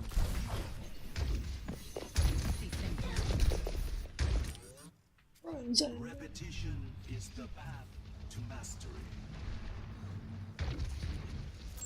Over here. He's trolling. Go Genji. Genji no cooldowns. Can they have? I'm on sleep. Good. Some bro. She's one. Quick one.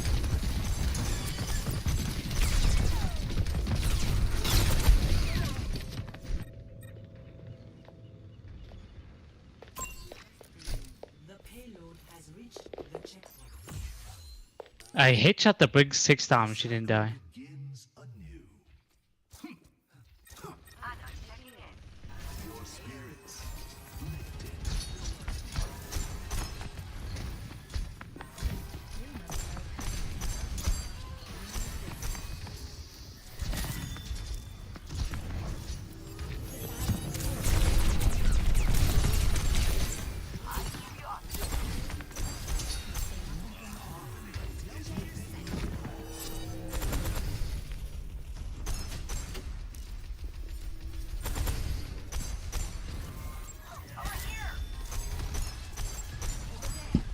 Ah, I got robbed by the wall. Somewhere behind you, Zen.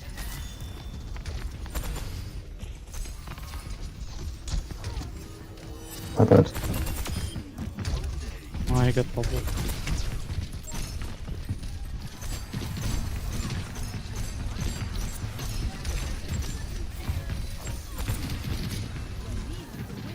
What the fuck?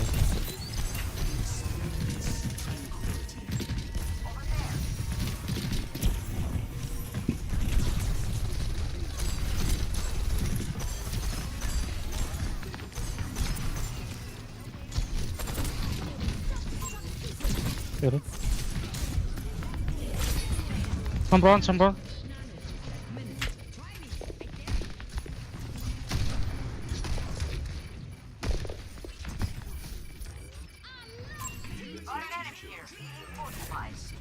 I'll light my own fire. Feels like something, huh? Enemy here. Just casting 9 and breaks here. Some bro, some bro, so much one, so much one. Much behind you one. Oh, she died, she died. I've got you. Thank you. My ultimate is charging. What about that? Nah, it's okay. Sniper! I keep my head down. We're fine, okay, we're fine. We won't have any ults and we have the advantage of playing here. We're going to heal.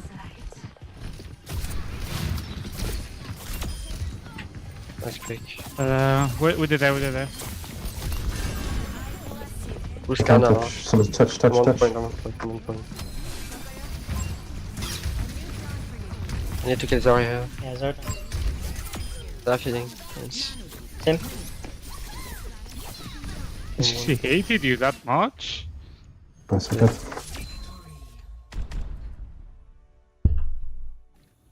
God, I need so. Play of the game.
Your stun isn't ready yet. That rogue Kiriko stole my rune of disguise. I hope she doesn't hide anywhere clever, or she's going to escape.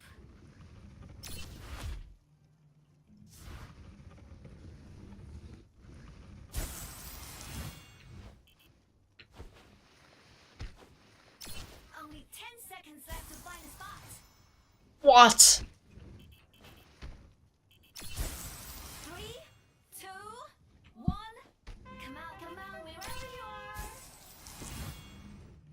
What?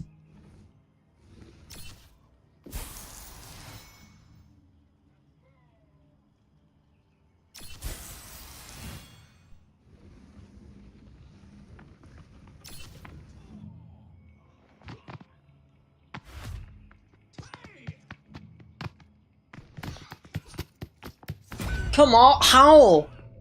What? What?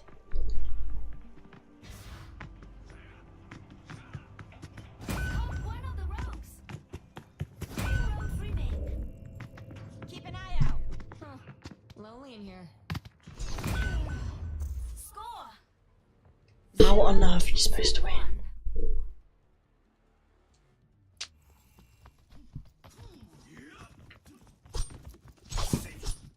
Rogue Kiriko is using my rune of the skies to hide. Let's find her.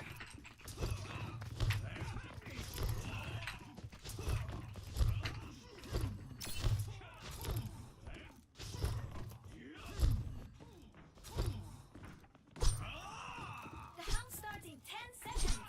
Stop. 3, 2, 1. Let the hunt begin.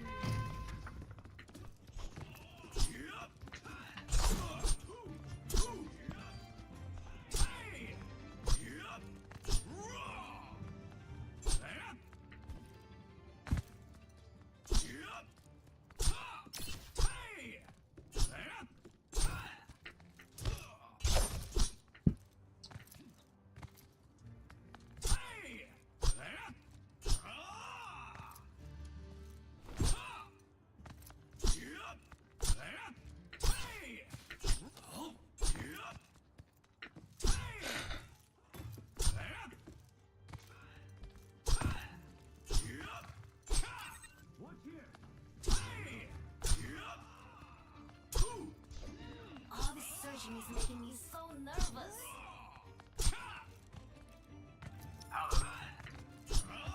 Lonely in here. Look, don't touch. How cunning. There she is. I don't even see what they changed into. What's that?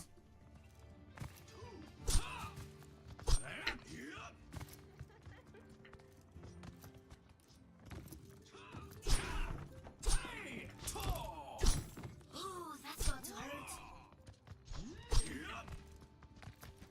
What? Rogue. 3 rogues remain. Lonely in here. Oh, it's getting close. Who will win? Only 2 rogues left. 1 rogue left.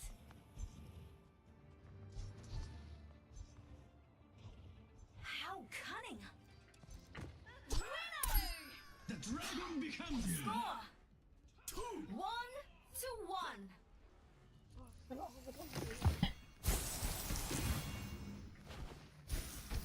That rogue is hiding somewhere as we speak.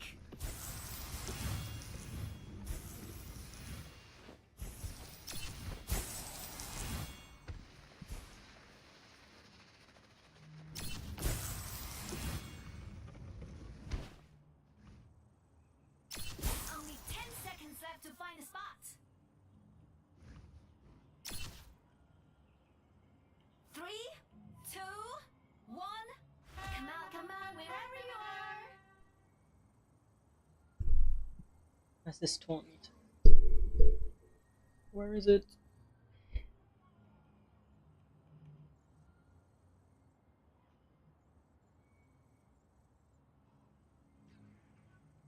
Ooh, that's got to hurt. How cunning.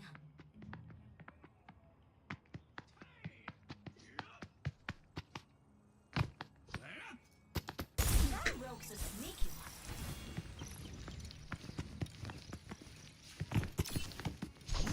One of the rogues. Nah, that's. What can I do? What can I do?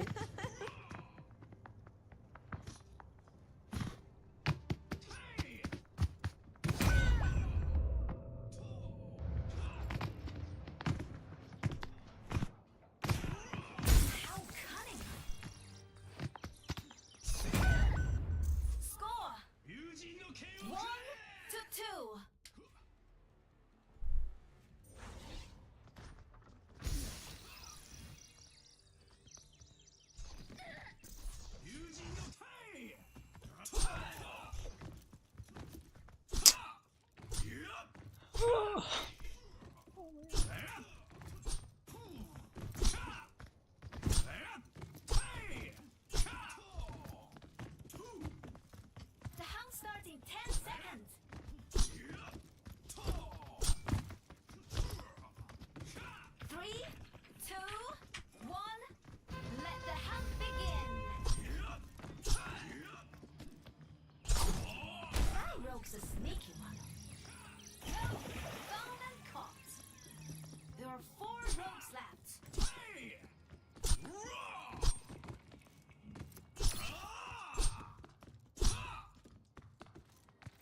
Not naked. Right? There's the rogue. Only 2 rogues left.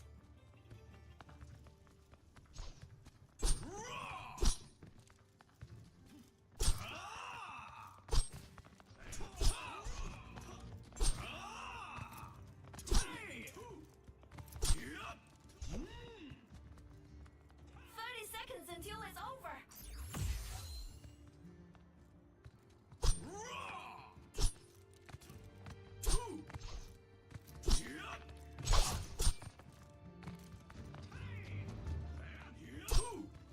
Oh, it's got to go over here. Only 10 seconds left. Hurry and find them. 5, 4, 3, 2, 1. Defeat.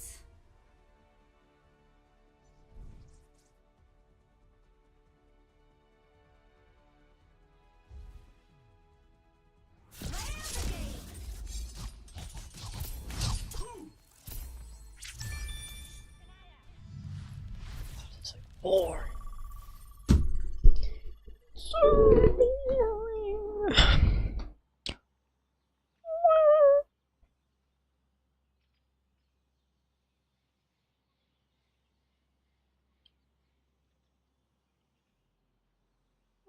Oh.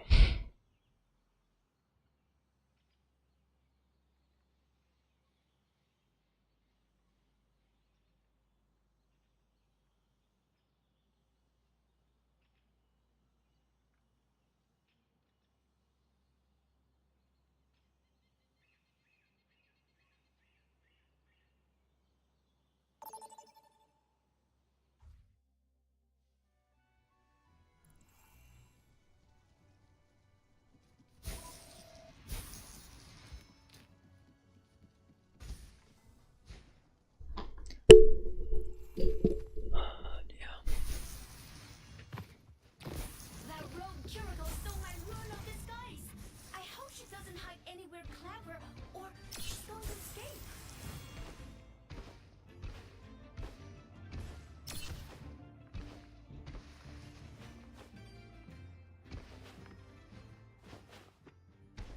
Only 10 seconds left to find a spot.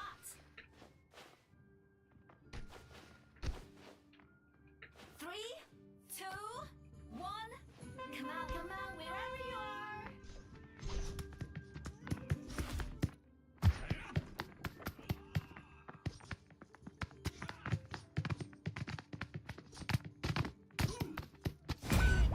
What? He's not even on the same level. How's that?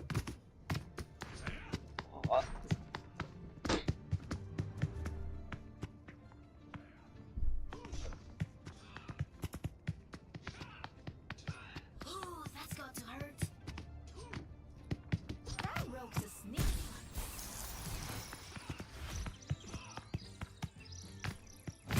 One of the rogues.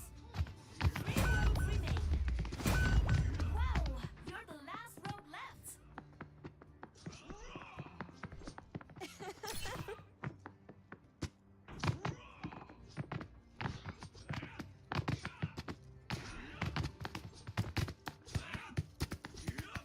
How cunning. But they can see you. What are you doing? How did they not see you? Look, don't touch. Oh, Score 0 to 1. you had to just run away. Look, don't touch. No one cares about this story.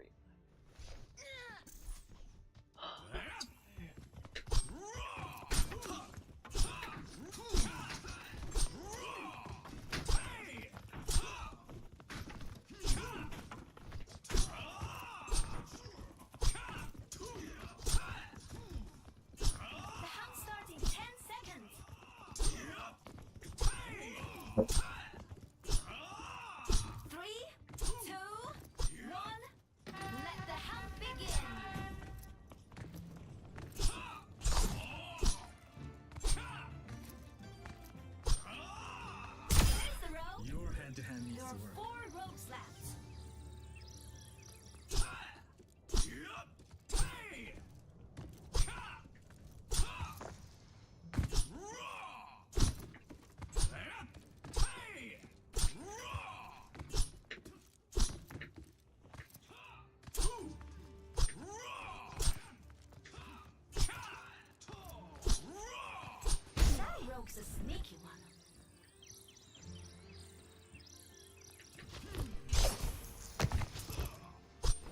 What?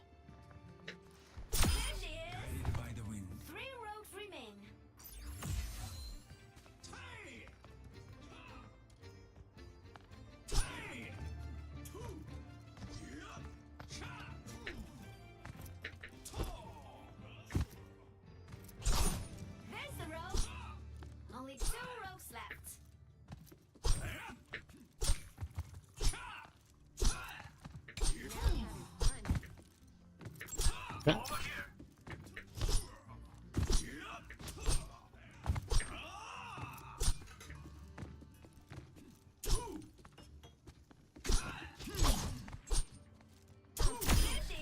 Oh, it's getting close. Who will win?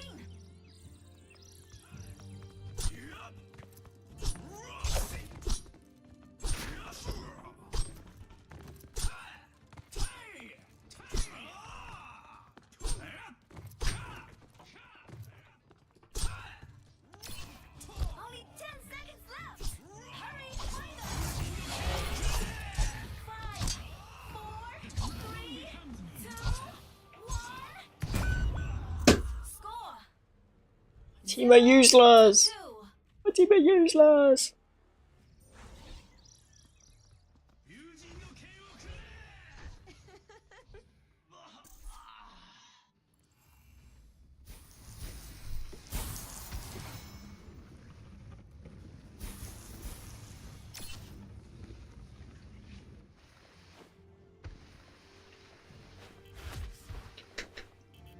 Wait. Only 10 seconds left to find a spot.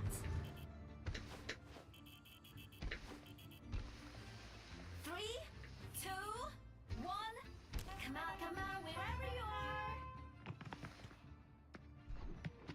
are. Uh-oh. He knew! He's bait! Oh man. Are you kidding? Bro, how do I die? How do people spawn there? I didn't spawn there ever. Don't get it.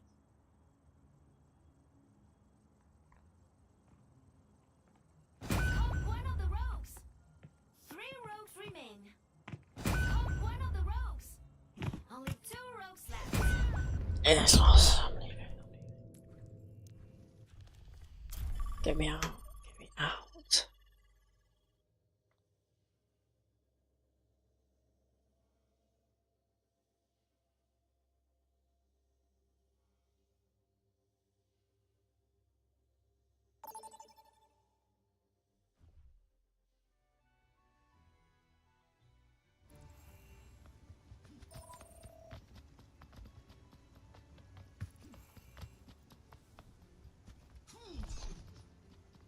Oh my Genji. I require your help. Well, now it's. Turtle has stolen my rune of disguise. We must find her.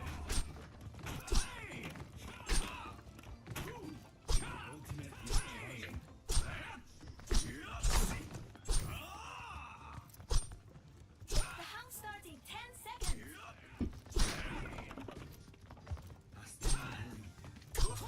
3, 2, 1. Let the hunt begin. There's the rogue. There are 4 rogues left.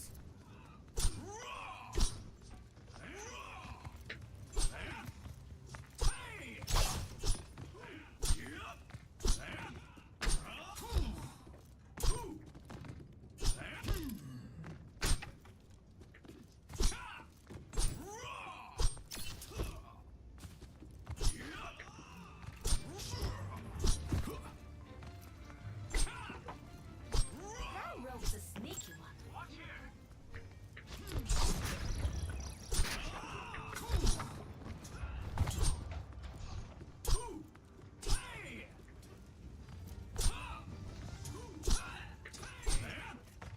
Rogue, found and caught.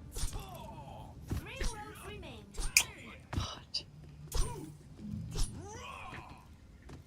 There she is. Only 2 rogues left. How cunning. Oh, it changes. Oh, it changes.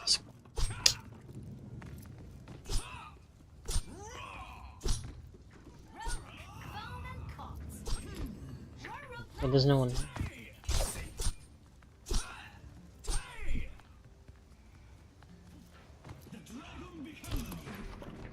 Oh, it's getting close. Who will win? That rogue's a sneaky. Over here, over there. Join me.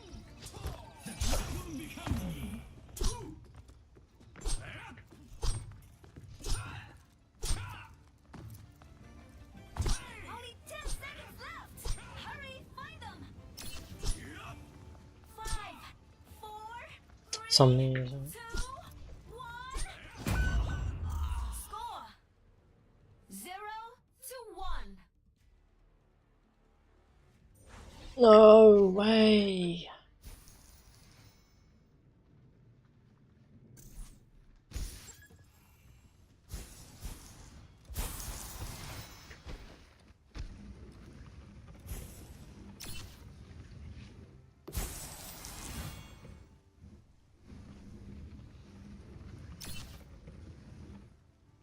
Only 10 seconds left to find a spot.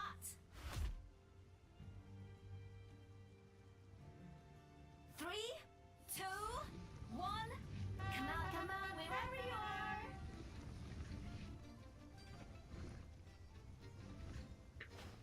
Ooh, that's got to hurt.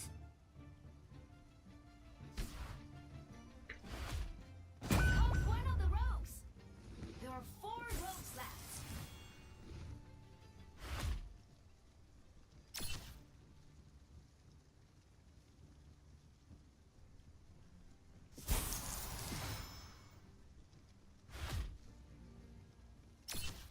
That rogue's a sneaky one.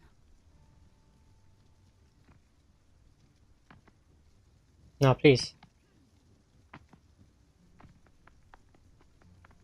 Hey there. Hey there. All this searching is making me so nervous. Hold one of the ropes. 3 ropes remain. Hold one of the ropes. Tricks. Only 2 ropes left.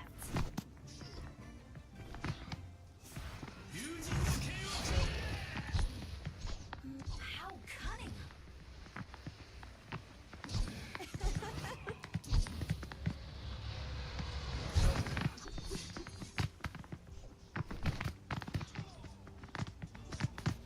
Hold one of the ropes.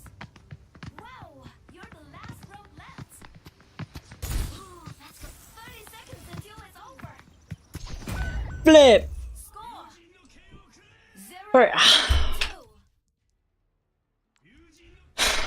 How are you supposed to win? I haven't won one. I'm won one.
Nah.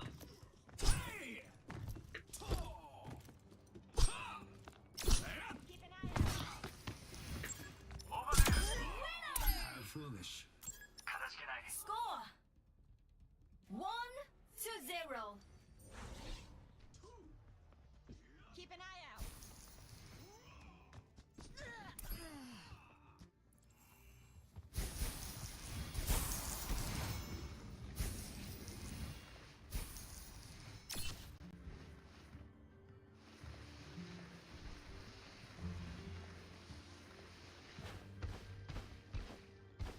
Only 10 seconds left to find a spot. 3, 2, 1. Come on, wherever you are.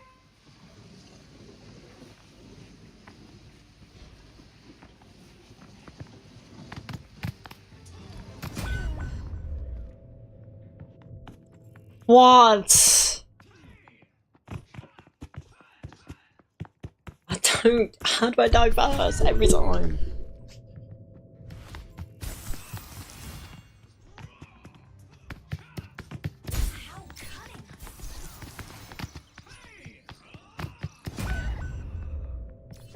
Ooh, that's got to hurt.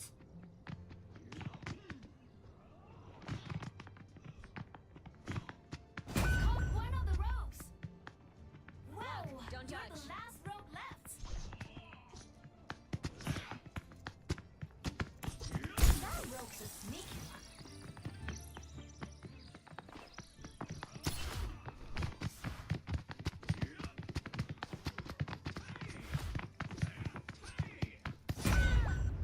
Score 1-1.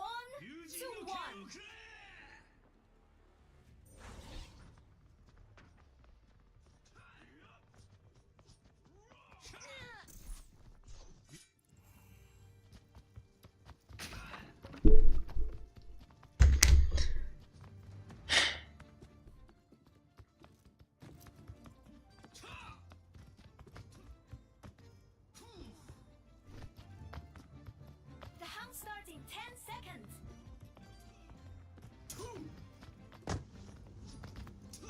3, 2, 1. Let the hunt begin. Ooh, that's got to hurt.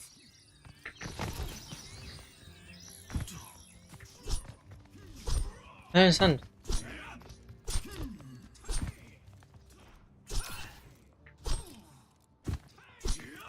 Why am I just seeing pink smoke?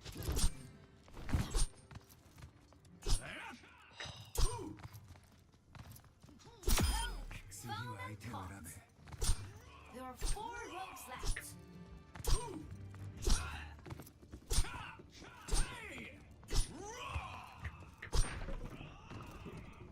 There she is. 3 ropes remaining.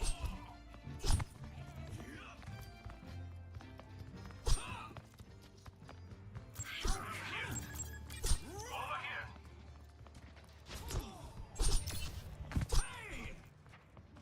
There's the rope. Only 2 ropes left.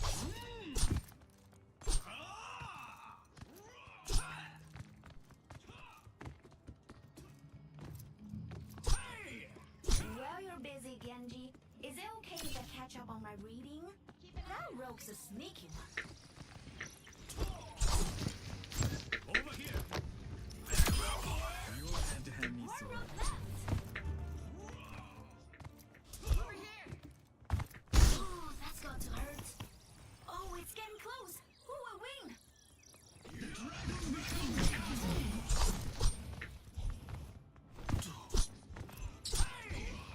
Around here somewhere. That rope's a sneaky one. Watch here. Only 10 seconds left. Dragon behind me. Find them. 2, 2, 1.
I don't think they got him.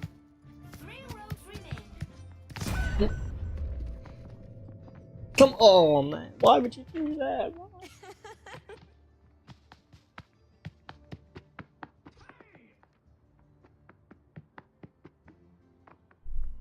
I hope that rope didn't take anything else. Why didn't you flash?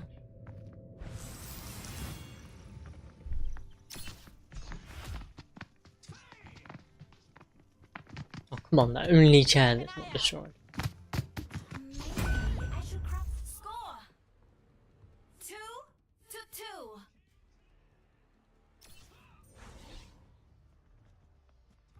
Keep an eye out.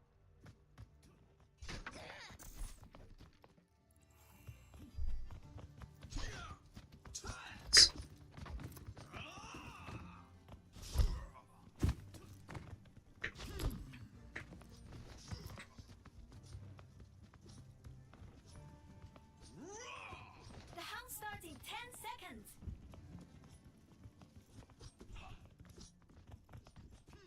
3, 2, 1. Let the hunt begin. Ooh, that's got to hurt. Over here.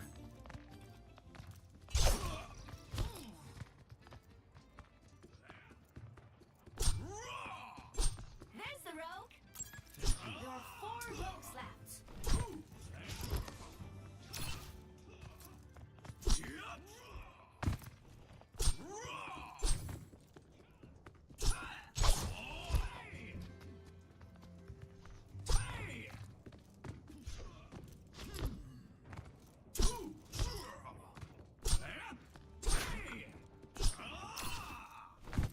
How cunning! I understand. That rogue's a sneaky one. Be careful. Hey there. 3 rogues remain. How cunning! There's the rogue. You will not find the answer you seek. Only 2 rogues left. Over here. Be careful. Ooh, that's got to hurt. Rogue, bone and cross. 1 rogue left.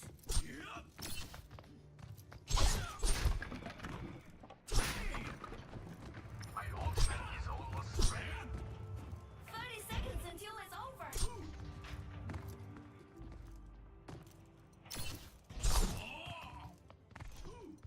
The dragon becomes me.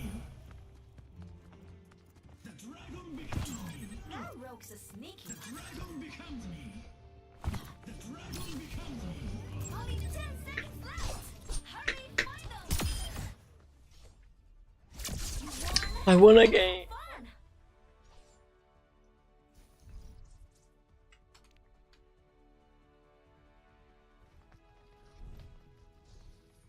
Play out the game.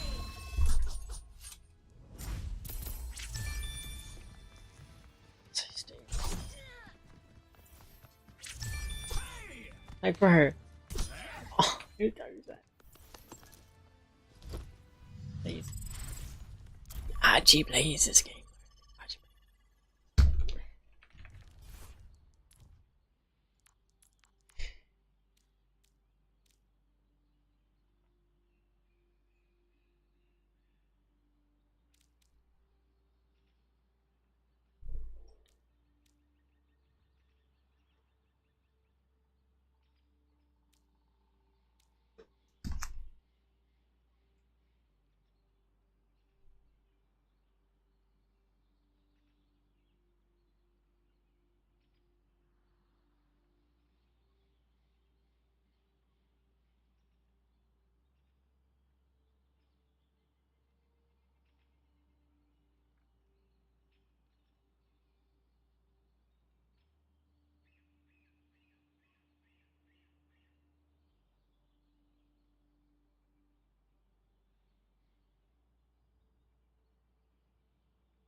OMG, I require your help. Rogue Kiriko has stolen my rune of disguise. We must find her.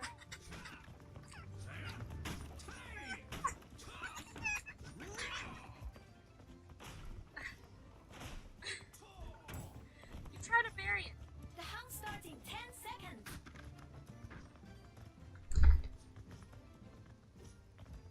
Three, two, one. Let the hunt begin.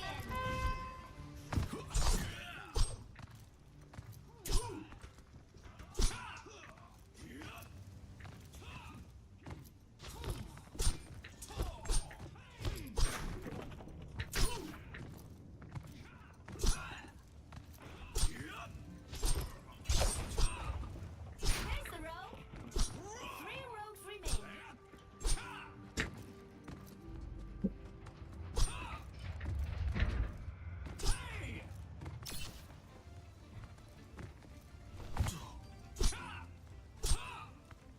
Ooh, that's got to hurt. Look, don't judge. Found and caught. Eyes here. Only 2 rogues left. 1 rogue left.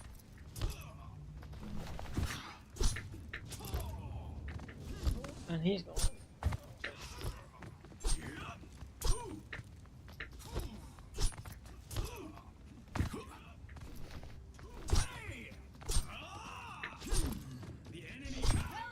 Found and caught. Farewell. 1 rogue left.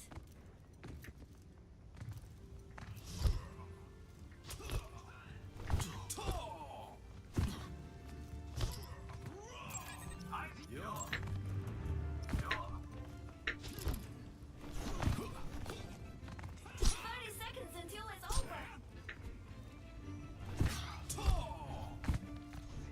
Winner! The dragon becomes Score 1-0. Huh. Lonely in here.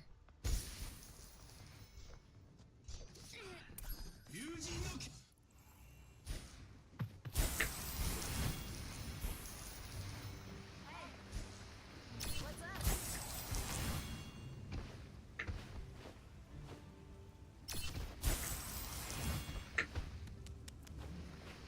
Only 10 seconds left to find a spot. 3, 2, 1. Come on, wherever you are.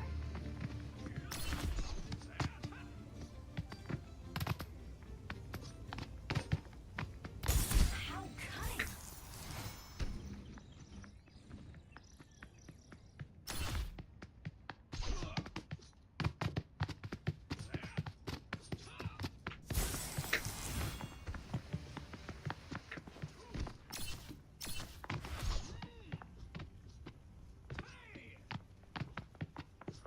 They're gonna get me. They're gonna get me. That rogue's a sneaky one. Okay. Look, don't judge. Hey there. How cunning!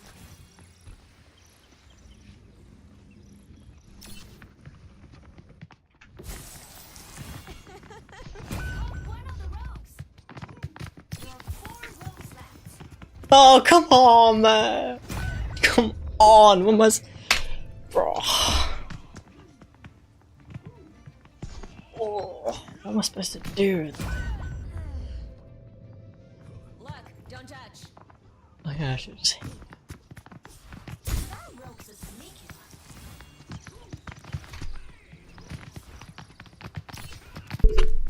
Over here!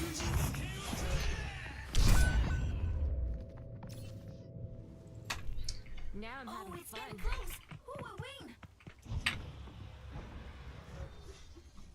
Got 1 of the rogues.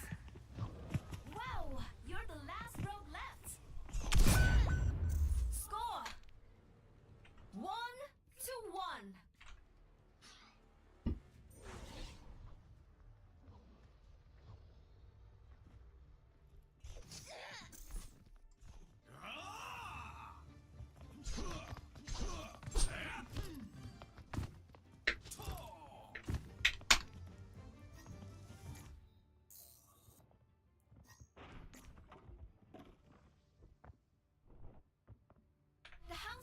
10 seconds.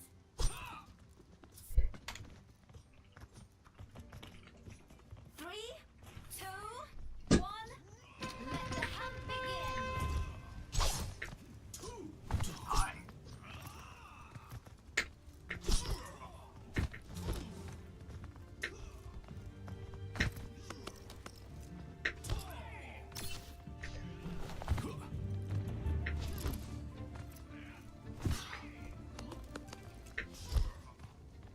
How cunning.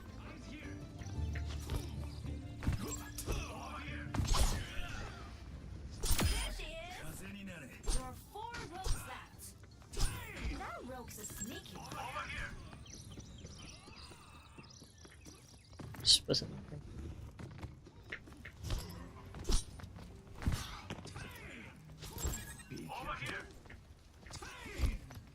Rogue found and caught. Right. Rogues remain.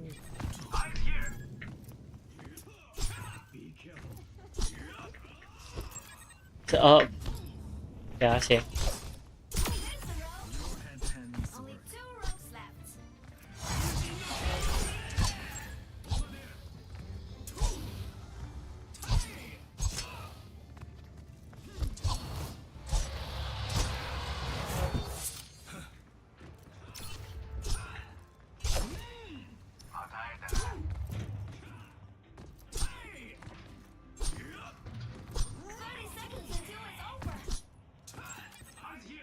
That rogue's a sneaky. Over here. There she is. 1 rogue left. How do you feel? Over here. Over here. Only 10 seconds left. Over here. Winner. Hello. Score. 2-1.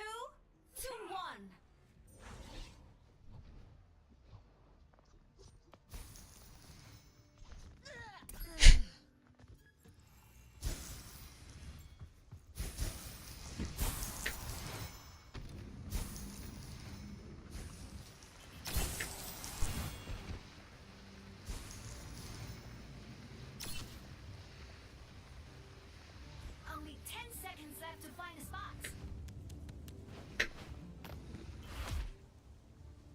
3, 2, 1. Come out, wherever you are.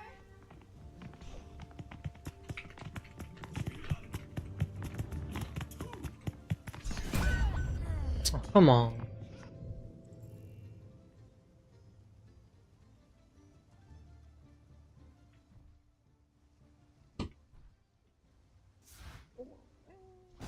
One of the rogues.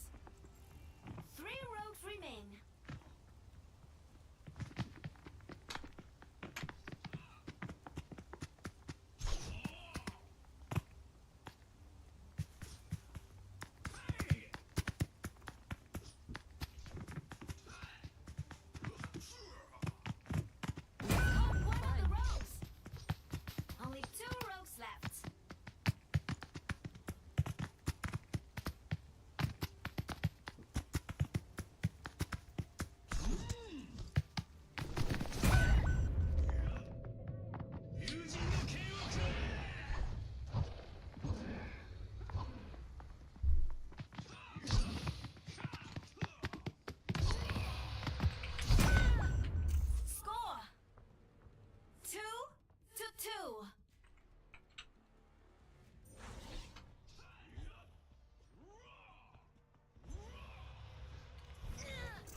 I knew there'd be something like that.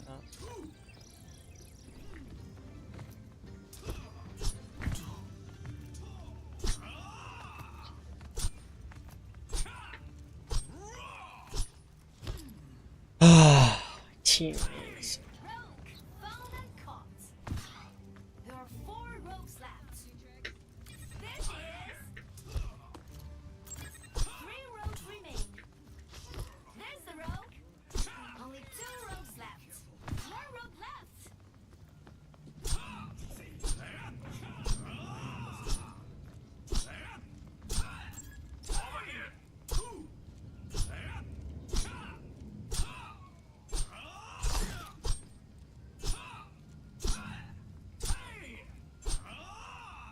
While you're busy, Genji, is it okay if I catch up on my reading?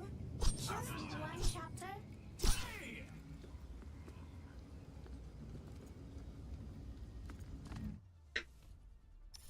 You won and had fun! Thank you.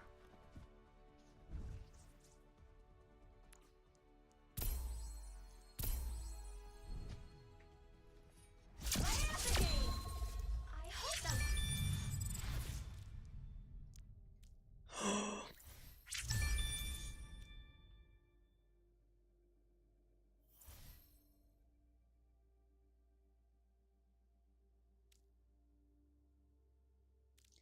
One, that's 2. If I stun 2 more people, then I'm done. Just stun 2. Get 2 stuns.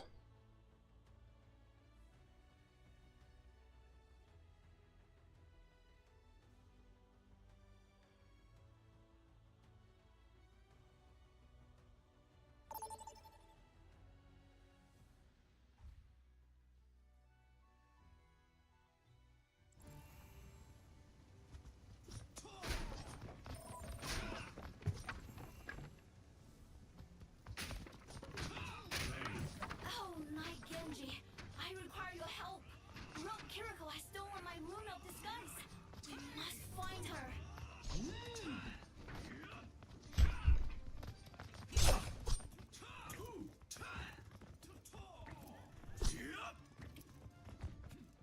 The hunt starts in 10 seconds.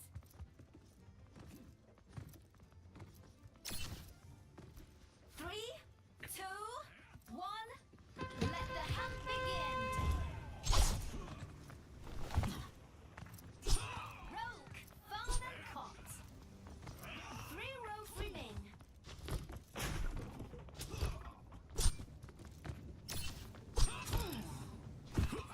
How cunning! Watching here.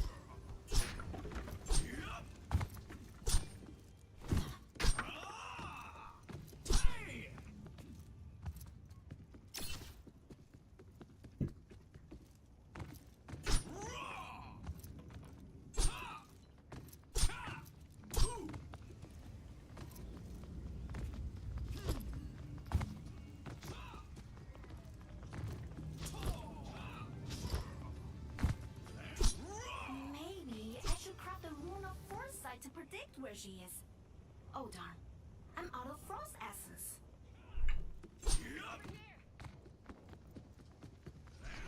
There she is! Only 2 rows left.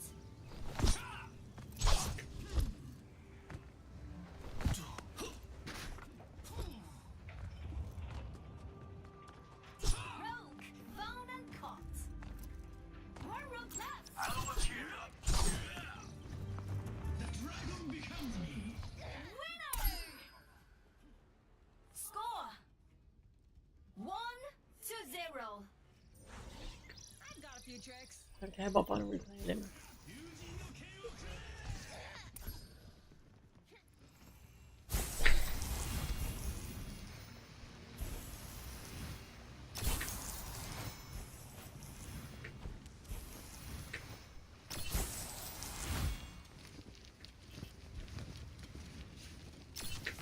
Only 10 seconds left to find a spot.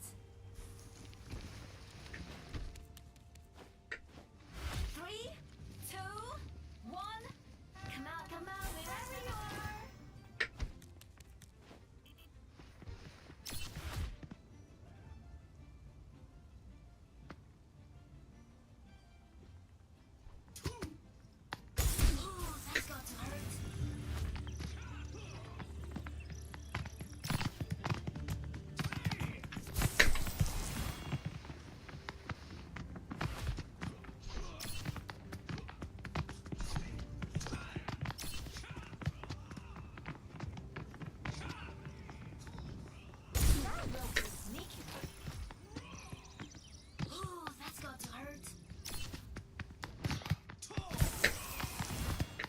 come on, oh man, I should have got in and gone over.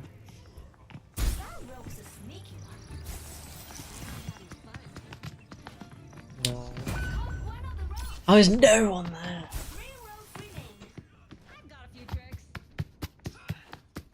Ah.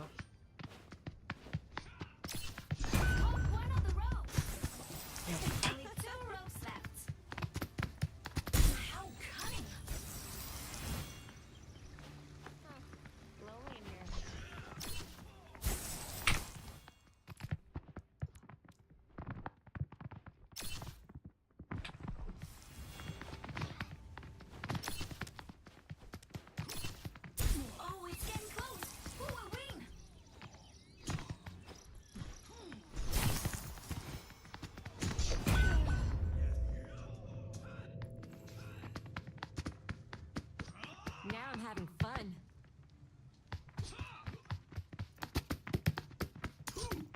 Only 10 seconds left. Look, don't judge. He's dead now. What? What's he doing? Oh, he just threw. Score 1-1.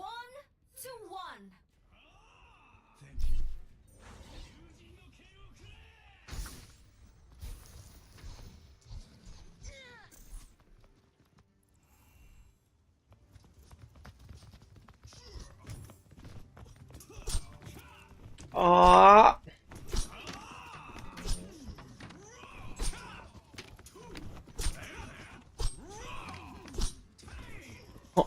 Starting 10 seconds.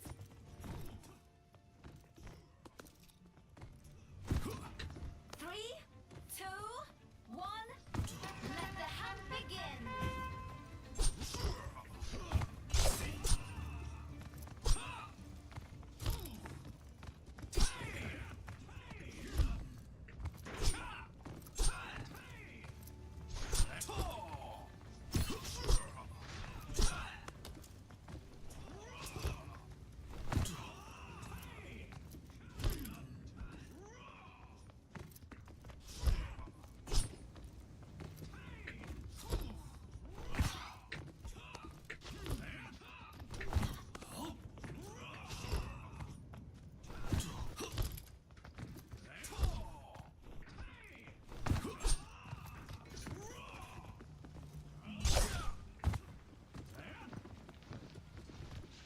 How did she get her hands on my room in the first place? How cunning!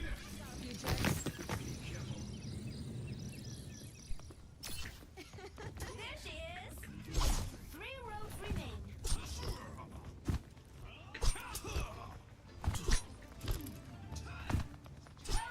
Found and caught. Only 2 rows left.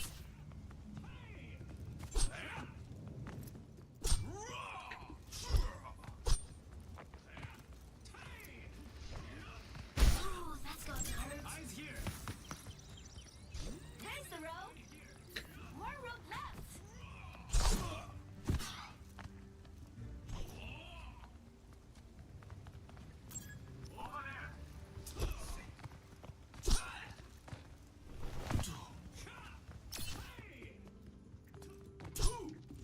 The dragon becomes me.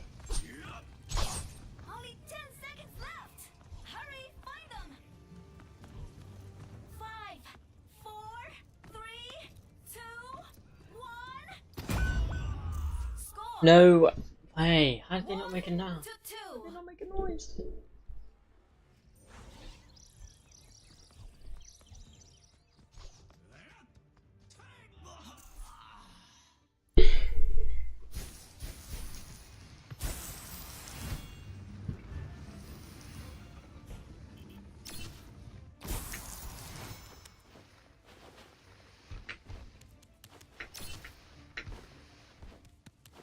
Only 10 seconds left to find a spot.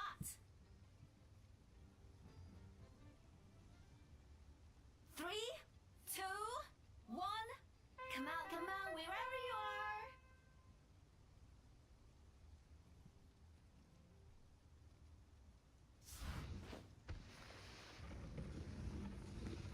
Ooh, that's got to hurt.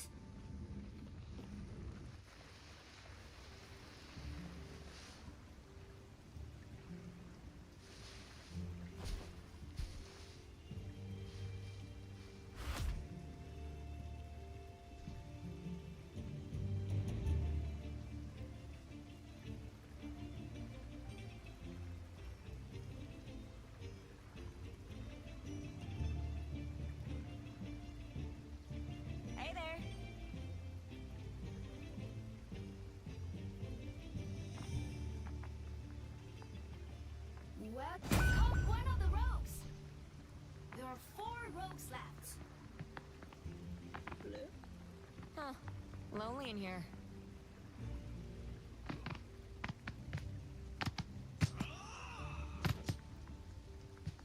I hope that was how cunning.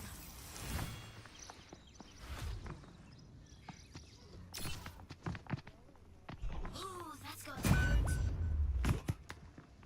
3 rogues remain. Over here.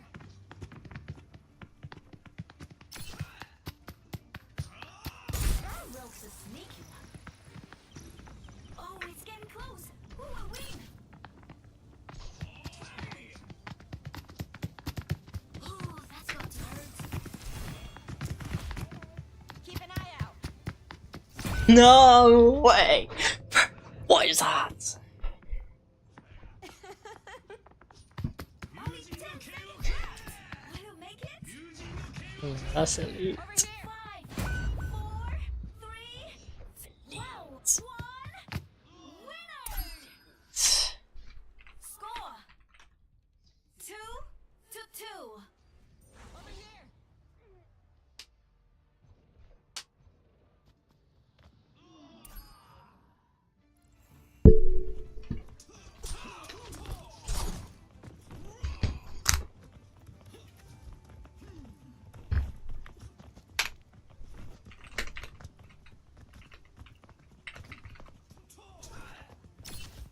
The hunt starts in 10 seconds.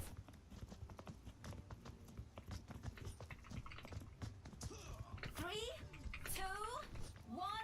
Let the hunt begin. That rogue's a sneaky one.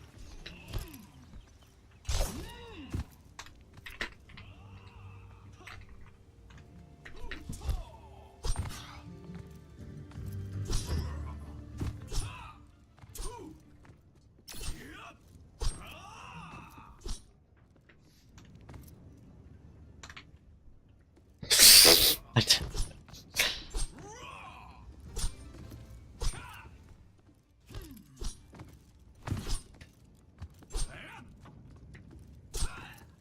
How cunning. Watch here. Over here. Look, don't touch. There she is. Your Only 2 rogues left. 1 rogue left.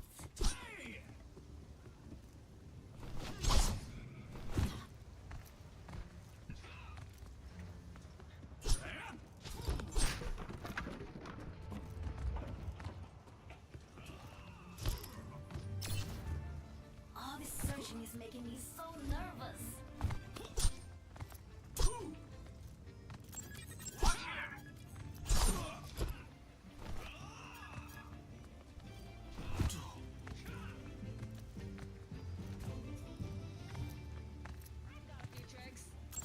Over here. Oh, 30 seconds until it's over. Be careful.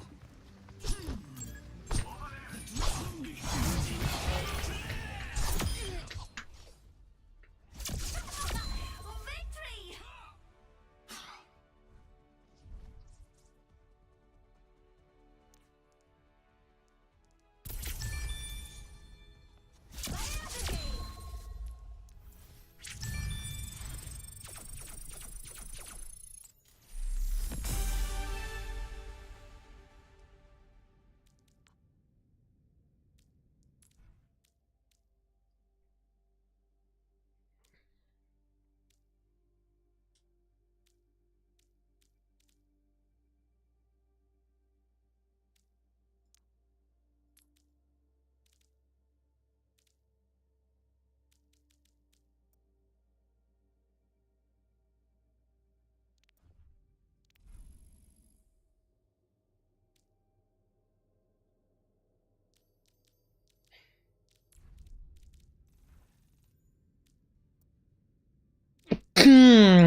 with something in it is a loot box if you really think about it. Yeah.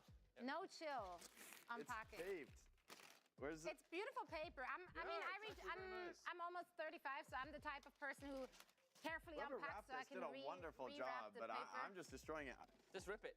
Rip it. Oh, so much show those strength. muscles, Oh, Jake. yeah, baby, Oh, let's yeah. go. I'm standing up. Rip it up. Oh, wow. Oh, my goodness, you guys. What could be in here? What is this? I'm going to make an absolute mess. Oh, my. What is there's just unlimited paper. Is there anything in there? What? Save the Earth! Hello? Is there an actual gift? Is there anything in there? It's just that. I'm sorry. Listen.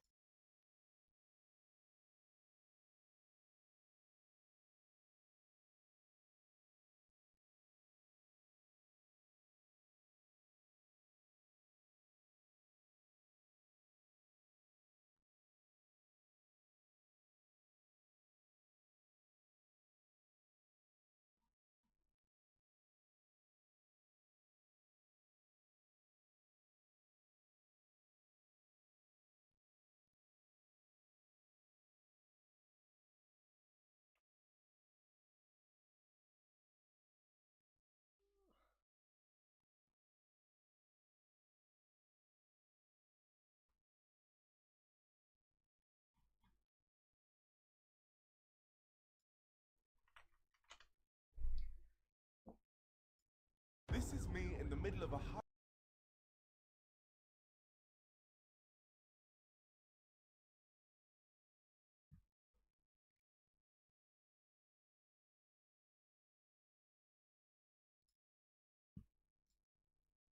Today, AMD announced their new 3D V-Cache chip, along with their next GPU. NVIDIA's card about this new 7900 GPU for a little while now, and just like the league said, AMD announced the card at ChinaJoy, and they discussed the price, specs, some reviews dropped, all that good stuff, so let's get started with the specs. And here's actually one area that the leaks got slightly wrong. Earlier reports claim that it has the same 84 compute units as the 7900 XT. Unfortunately, it instead only has 80, which is 5,120 cores. It does come with 16 gigabytes of GDDR6 memory across a 256-bit bus and gets a game clock of 1880 MHz and a boost of 2245 MHz. Finally, it has a total board power of 260 watts. In terms of performance, some Chinese outlets were able to test the card, and as you can see, it's a bit faster than the 4070, but also a bit slower than the 7900 XT. When it comes to availability, the card is only going to be made by PowerColor, Sapphire, and XFX, as well as a reference model from AMD.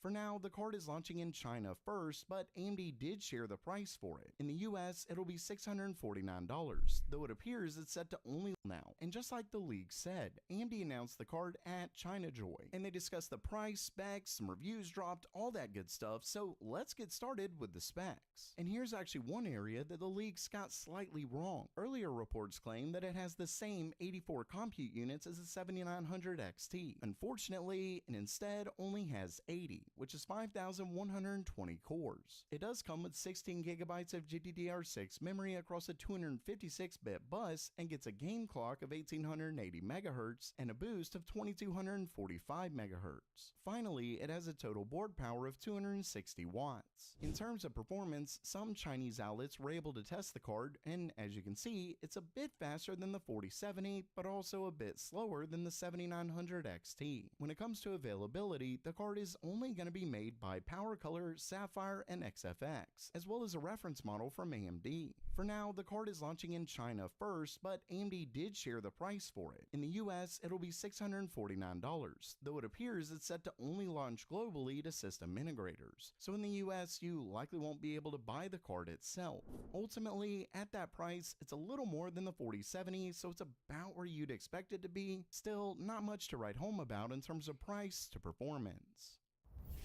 Next up, I have some bad news for anyone hoping to see a more powerful RTX 4000 card. If you've been following the channel for a little while, to which if you haven't, make sure you subscribe to GamerMeld. Regardless, I've been covering the fact that Nvidia has a GPU that's much bigger than their Founders Edition 4090, and it was rumored to be a 4090 Ti.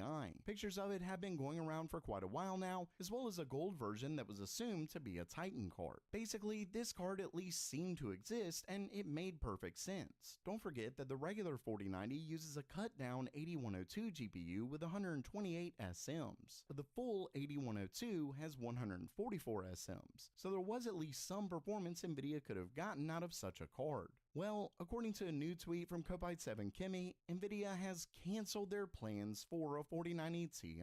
So for anyone waiting on a more powerful card, you'll have to wait until next gen. With that said, there may still be a Titan variant, but I wouldn't hold my breath. According to Kopite7Kimmy, Nvidia is only planning some low-grade 8103 and 8106 GPUs. Of course, he could just be referring to gaming cards, which a Titan would be more of a hybrid card, but I'd assume he would have mentioned it if it was coming as well. All in all, it looks like the 4090 Ti is completely dead.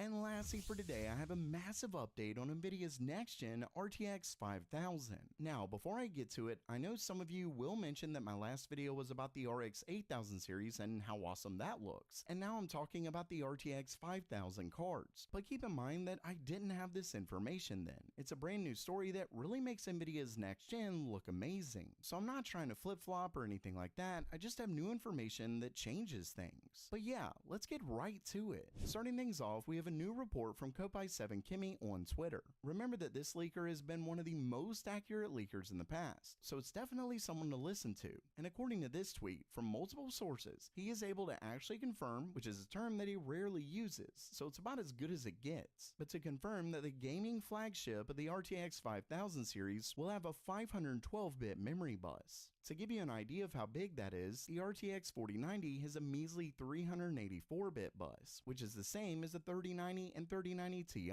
so this is a very big change. Not only that, but Micron has a roadmap that's out, and one Twitter user noticed something interesting. On the roadmap, there isn't any mention of GDDR7X, which likely means that Nvidia should be using GDDR7, and we already know the specs of that. It gets up to 32 gigabits per second, so taking that and the 512-bit bus, Nvidia's flagship 5090 or 5090 Ti has a potential bandwidth of 2 terabytes per second, an absolute unreal amount of data. And of course, Nvidia likely won't use the fastest memory at first, but it's still going to be huge bandwidth. This also suggests that Nvidia will finally be upping the memory of their next-gen GPUs, which is obviously one of the main issues with their current 40 series, minus price of course. Finally, we have a very quick spec update from Red Gaming Tech, who claims that the RTX 50 gets up to a whopping 204 SMs. Compare that to the 4090's 128 SMs, and you can see just how insane Nvidia's RTX 5000 cards will be. Let's just hope they don't cost more than a new car.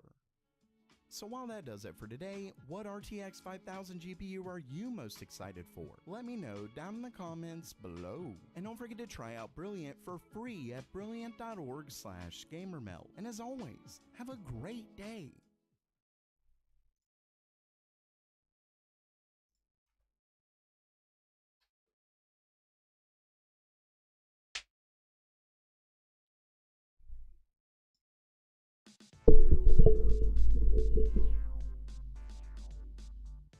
New information has come out detailing the troubled period of Overwatch 2's development that led to the huge cancellation for the RPG component of the game, aka the entire reason for the 2, remember? The clearer the picture becomes, the worse it looks, as we learn more about Bobby Kotick's meddling and the influence that the Overwatch League had to sabotage everything, including its own success. Bobby Kotick treated the Overwatch League as his pet project that he tried to not only force into existence, but into prominence, demanding an entirely unreasonable scope and scale of expectations. Today we'll be combining recent leaks on an important podcast as well as reports of this over time, as we've been tracking this story for years now. We know that it was the demands of the team owners that forced the hands of the developers to rush the game towards early release. But with more information, I think it's more severe than we even thought it was originally. And it looks like it's about to be all for naught anyway, because the Overwatch League looks to be ending. Bobby's big ploy blew up in his face. We've got a packed video for you today, but first, a quick message from today's video sponsor. Today's video sponsor is a favorite of mine.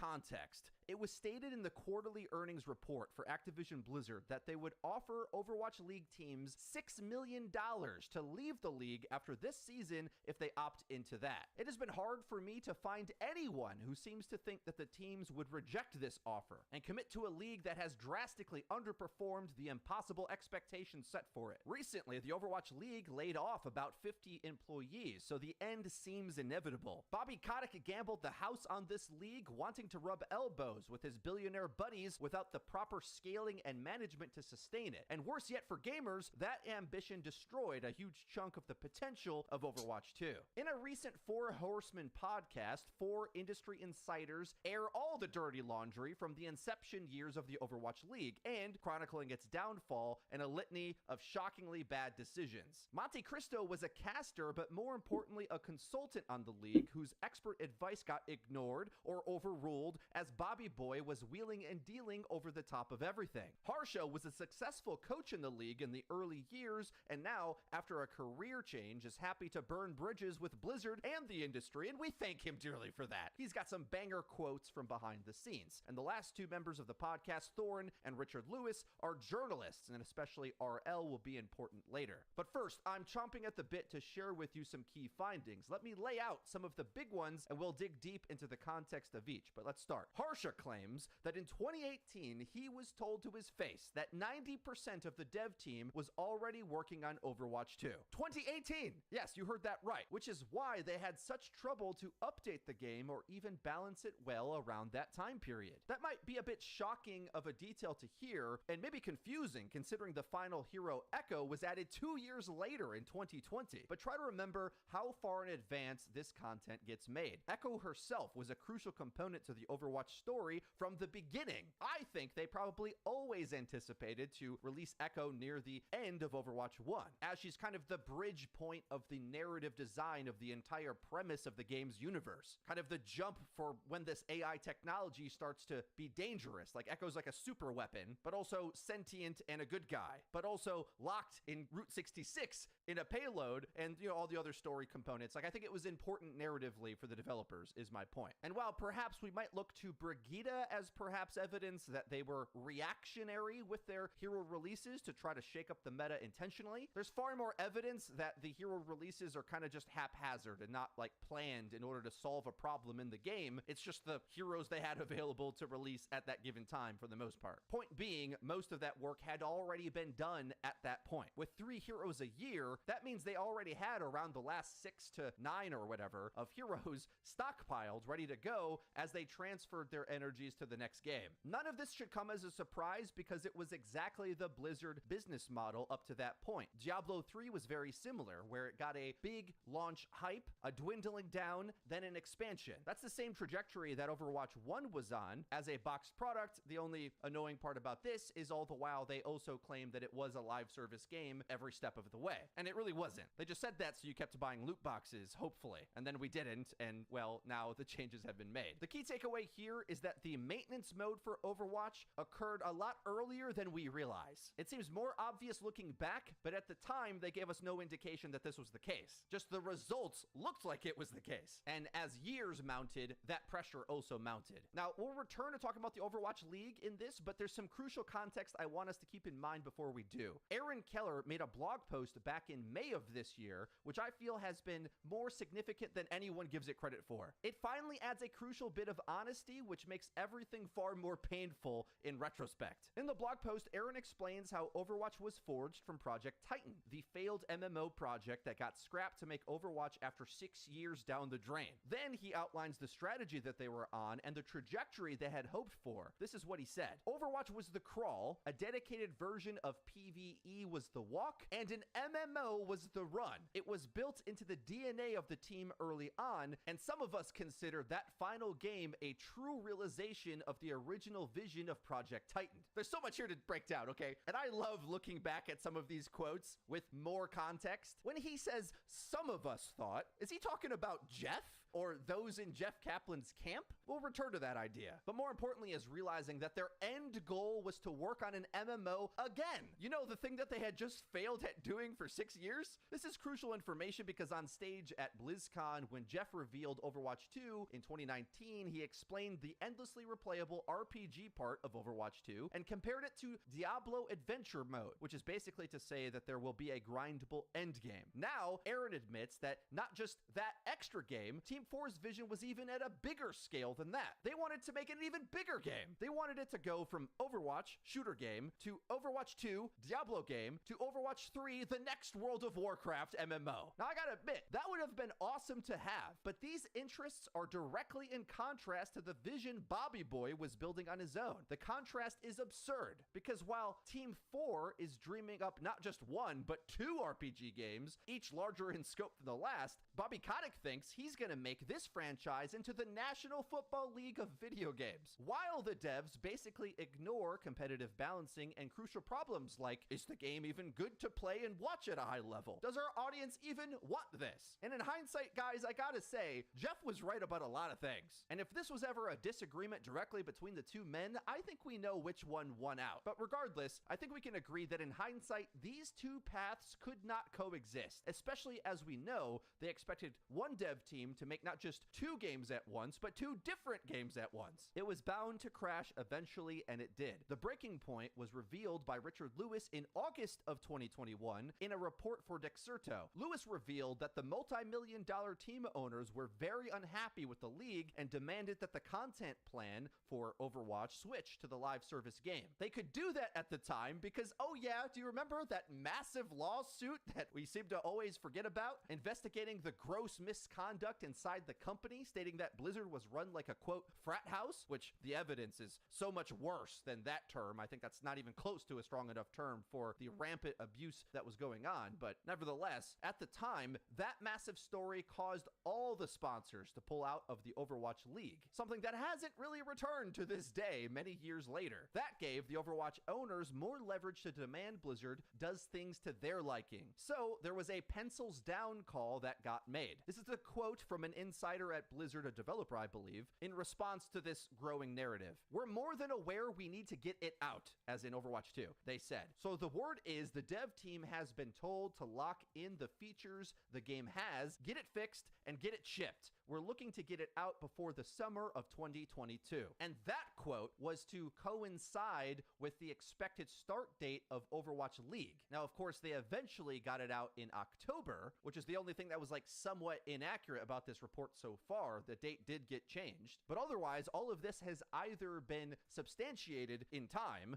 or not refuted from anywhere I've seen. Now, this wasn't exactly the moment that PvE died. However, tracking this plotline, I think, undoubtedly weighs into the narrative perhaps more than we used to think. Because remember, these events are all happening at once, and it's easy for us, the public, to view details as they're made available to us, but that's not how it really occurs behind the scenes. We found out about that in August. About 4 months before that, Jeff Kaplan had officially left the company in April. Now, to me, I think it's blatantly obvious that it's around this time that the decision to gut half the game came through. But there's many reasons Jeff may have wanted to leave. Jeff would have known about the lawsuit because they had to give up documentations to the state of California in order for them to investigate to begin with. Being a high-ranking employee, I really doubt that the conduct itself, but for sure the investigation, was unbeknownst to him. Then there's the conflict with Bobby Kotick, who's pressuring Overwatch to be the type of franchise he wanted, which is in direct contrast to the dreams Jeff Kaplan had. It's because I feel this crawl, walk, run approach was Jeff's philosophy to Overwatch, or at least this version of it. Blizzard uses that mantra for all their games, but remember that their big hit is World of Warcraft, and Team 4 was a significant part of the original World of Warcraft team. So they don't just go through the motions with this stuff. No, they literally dream of like bigger scale games on top of each other. And I feel, having a bit of significant time to speak to the man behind the scenes, I feel like I know his character a bit and where his values lie. In light of how severe multiple of these conflicts were internally, I think we can read new things from Jeff's final words as he left the company in April. He said, "I am leaving Blizzard Entertainment after 19 amazing years. It was truly the honor of a lifetime to have the opportunity to create worlds and heroes for such a passionate audience. I want to express my deep appreciation to everyone at Blizzard who supported our games, our game teams, and our players. But I want to say a special thanks to the wonderful game developers that shared in the journey of creation with me. Never accept the world as it appears to be. Always dare to see what it could be. I hope you do the same. GG, Jeffrey Kaplan."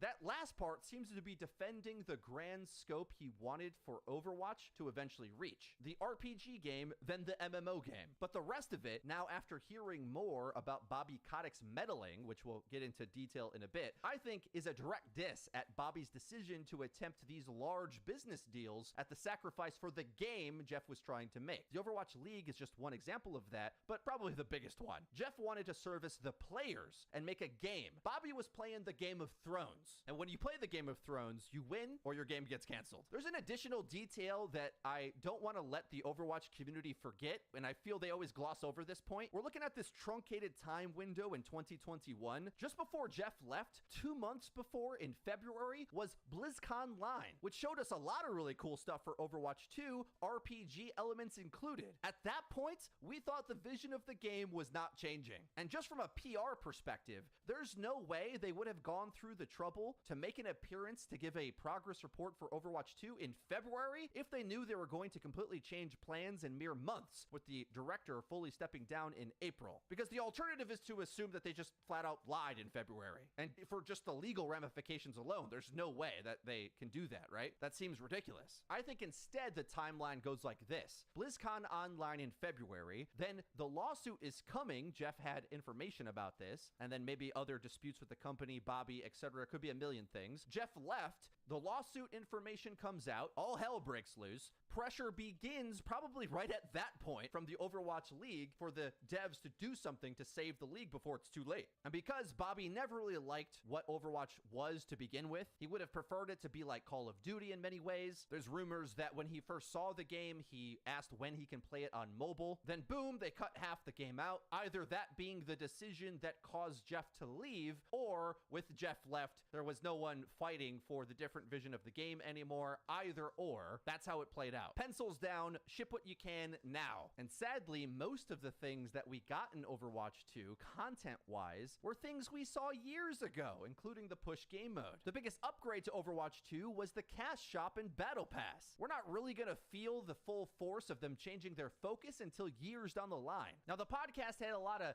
tidbits of information that I'm pulling from in order to draw some of these conclusions, but I think my conclusion here will be stronger once we go through some of the examples, detailing just how much of a pipe dream it was to begin with, but also the ridiculous nature that Bobby Kotick makes decisions. Let's run through some, shall we? The Overwatch League homestand events would lose around $1 million just to operate because the production requirements were too high regardless of the ticket sales. It's not the size of the venue that mattered, it's how much production they needed in order to run a tournament, the price being far too low for how much time the event would run. For context, this is also why the tickets for BlizzCon are so insane, and at the same time, sometimes we're in threat of not having one. Not because Blizzard maybe doesn't want to have the PR for it, but it's just an incredibly expensive type of thing to run. That's obviously on like a much huger scope, but just a comparison that I think a lot of Blizzard fans might understand. But BlizzCon, Blizzard knows they can sell tickets to that because they have so many IPs people are interested in and so much to do. Whereas these smaller events were a lot harder to convert on, especially with the strategy they went down. Monte Cristo describes that the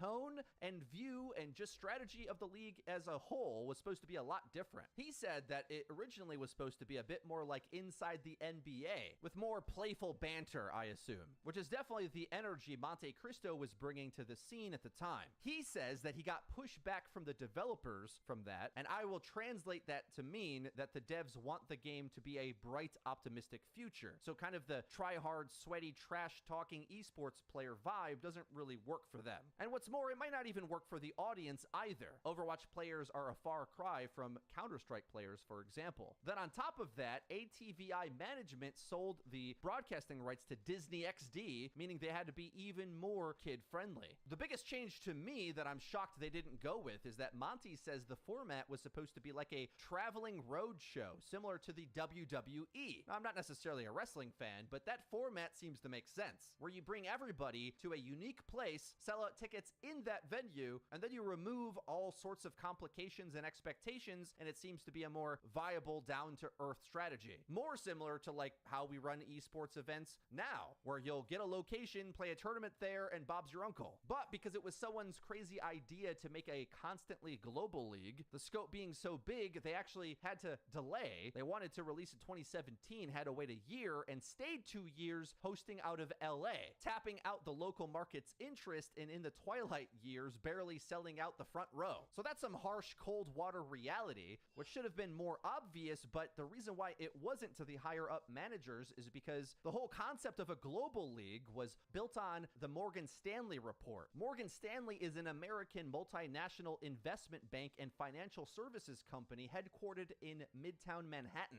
It's not like those Wall Street boys ever play fast and loose with the facts now, do they? Well, anyone who read the Morgan Stanley report with an ounce of esports experience knew it was completely trumped up. Here's some of the insane claims that were mentioned on the podcast: that 40% of players would watch the finals of the Overwatch League, whereas normal expected esports conversion across the entire scene is around 1%.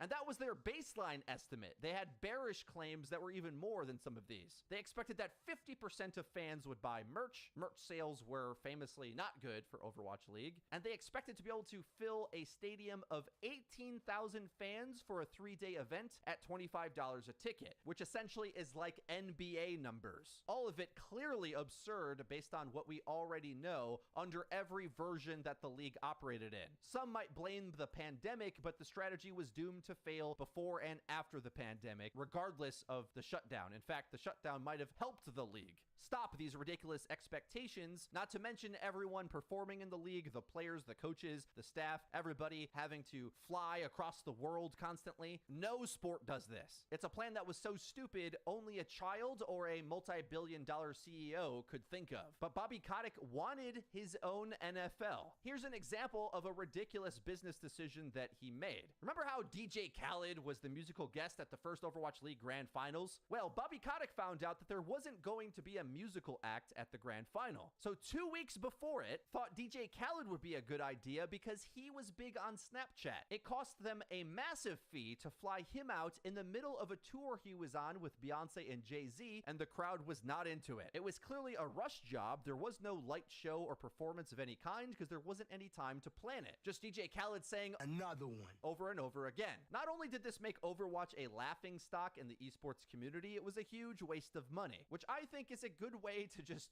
view how Bobby Kotick makes these types of decisions. Sometimes these business owners, they really just think being more ruthless and unreasonable makes everyone below you scramble to make something happen so you look good. And maybe in some cases they're able to pull out miracles to make that happen, but most of the time it seems like Bobby's decisions were just bad. Now, for a moment, let's look to the future. The Microsoft deal seems to be going through now, and it's expected that they will shrink esports down to manageable levels, and it's likely the future of Overwatch esports re-emerges like in a circuit style, which is regional based. This will certainly be a nice change of pace after years of Bobby Kotick playing it like it's just a game of Monopoly and he can walk away at the end, ruining lives and franchises seemingly on a whim. It surely will be a lot nicer to have an adult in the room instead. Now, my overall conclusion of bringing all this information here for you today is for us to realize the looming threat that Overwatch League was constantly in these devs' minds. The tension between these two organizations was palpable, I think, from any point of view, from viewers as well, but especially as a creator. And I have to think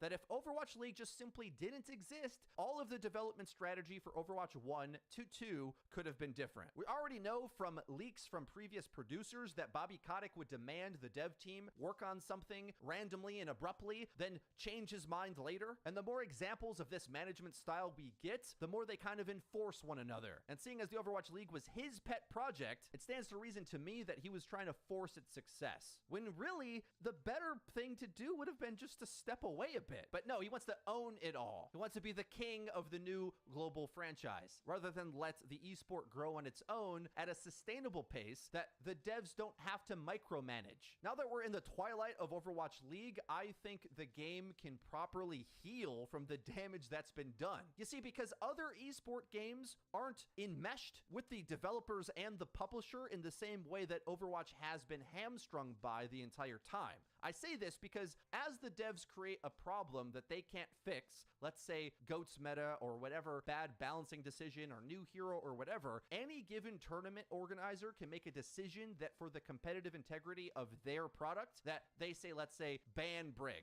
something that the devs would never do or Activision would never do. Other devs would and have when things are broken or make the game into some degenerate mess that nobody wants to see at a competitive level. Those decisions can be made because ultimately what are we talking about? We're just talking about a few hundred top level players in a custom game. They can make whatever rules they want, but expecting the devs to try to fix the game for both areas of play always was a doomed to fail strategy that I am very happy that we're further away from and hopefully can put to bed entirely. There was another podcast that creeped up that I have to watch yet where a panel of pros are discussing whether it's finally time for hero bans, hosted by Yiska on GG Recon. Little did I know that way back in 2018 when I was begging for hero bans, just how impossible that type of decision was going to be just by the nature of this intertangled, interweaved conflict constantly in the company. The vision for the league was for everyone to be involved, but no esport works that way. It's a dedicated subset of the community that's even interested at all, watching, playing, anything. So them having a bit of a separate experience from the rest of us is normal to competitive games. It would be like saying, well, items have to be removed from Super Smash Brothers because the pros don't use them. Meanwhile, most casual players would say items are the best part, right? It's just like a ridiculous idea. Let them do their own thing away from us so that those decisions and problems they have are separate from the mainstream player base. And it was the commitment to this horrible, fanciful dream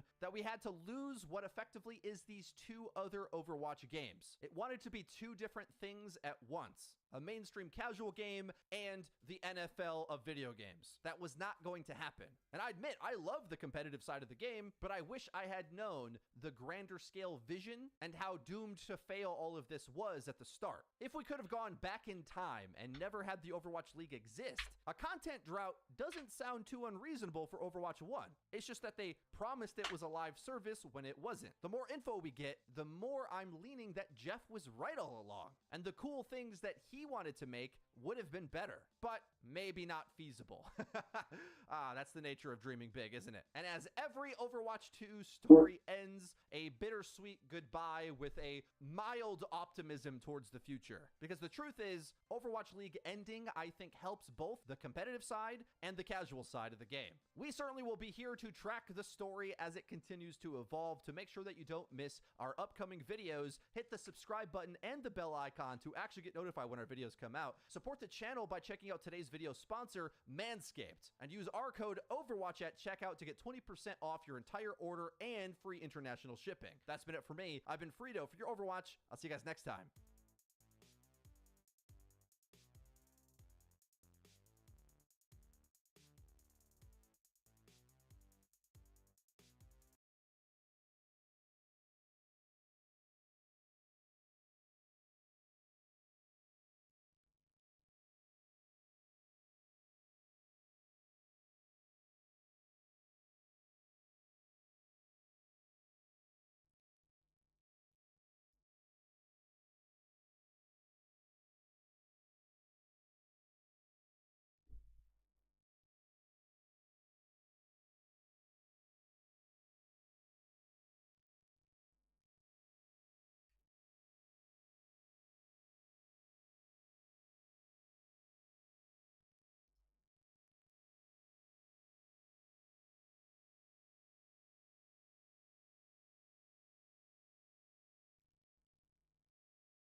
Wisp Prime has finally been released. Did she change in any way? Nah, she's just got a new skin. Have the builds changed? Absolutely not. She can still perma-CC enemies, yes, even Eximus units, casually hit 2 billion damage, cause she can. So yeah, still a strong, solid Warframe.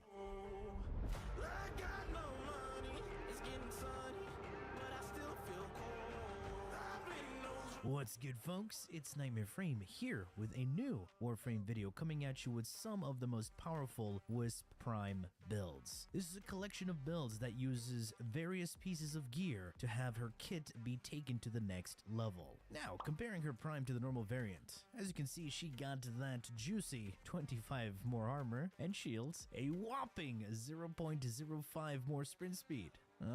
So again, nothing important, and Prime Warframes are just cosmetics, as people should know that by now. The only main differences are the Prime weapons. As I have discussed her kit several times over on other videos, which I will link to, that means I'll skip over her abilities and go straight into the builds. All of these builds will be replacing her most useless ability, the fourth. And this build requires 2 Amber Shards for the casting speed increase, because Wisp without casting speed feels like a slug. And the last 3 slots can be whatever you want. First build is using her Breach Surge and a modular melee to output insane amounts of damage, hitting into the billions. So, how is this done? First off, I'm using the helmet ability Eclipse as a weapon damage multiplier. This ability will calculate your total outgoing damage from the weapon and multiply it right at the end. A juicy final damage multiplier. However, it is limited by one important thing, your light surroundings. More intense light equals more damage. So the number you see isn't always the accurate representation of your damage buff. I'm also pairing this up with my favorite Zaw, a modular melee, built from the Bala Strike, Paye Grip, and the Varjeet 2Jai Link. This is more in favor of attack speed and crits. Pair this with the arcane Exodia Contagion, and you will unleash chaos. By simply being mid-air, aim, and then executing your melee, you release a projectile that scales off your weapon stats, mods, and distance to the enemy. So the further away you are, the more damage you deal. This distance caps out at 30 meters. So yeah, Eclipse affects the weapon to then affect the projectile it shoots out, to do a lot of damage. However, that's not all. Exodia Contagion and Breach Surge also scale from another modifier, external base damage modifiers, such as Arcane Arachne and Vigorous Swap. Arachne is a base damage multiplier, just like Vigorous Swap. However, it only affects guns and does not work on melees. However, it does affect thrown melee projectiles, meaning it can boost Exodia Contagion's projectiles damage, where it applies multiplicatively to your damage mods and not additively.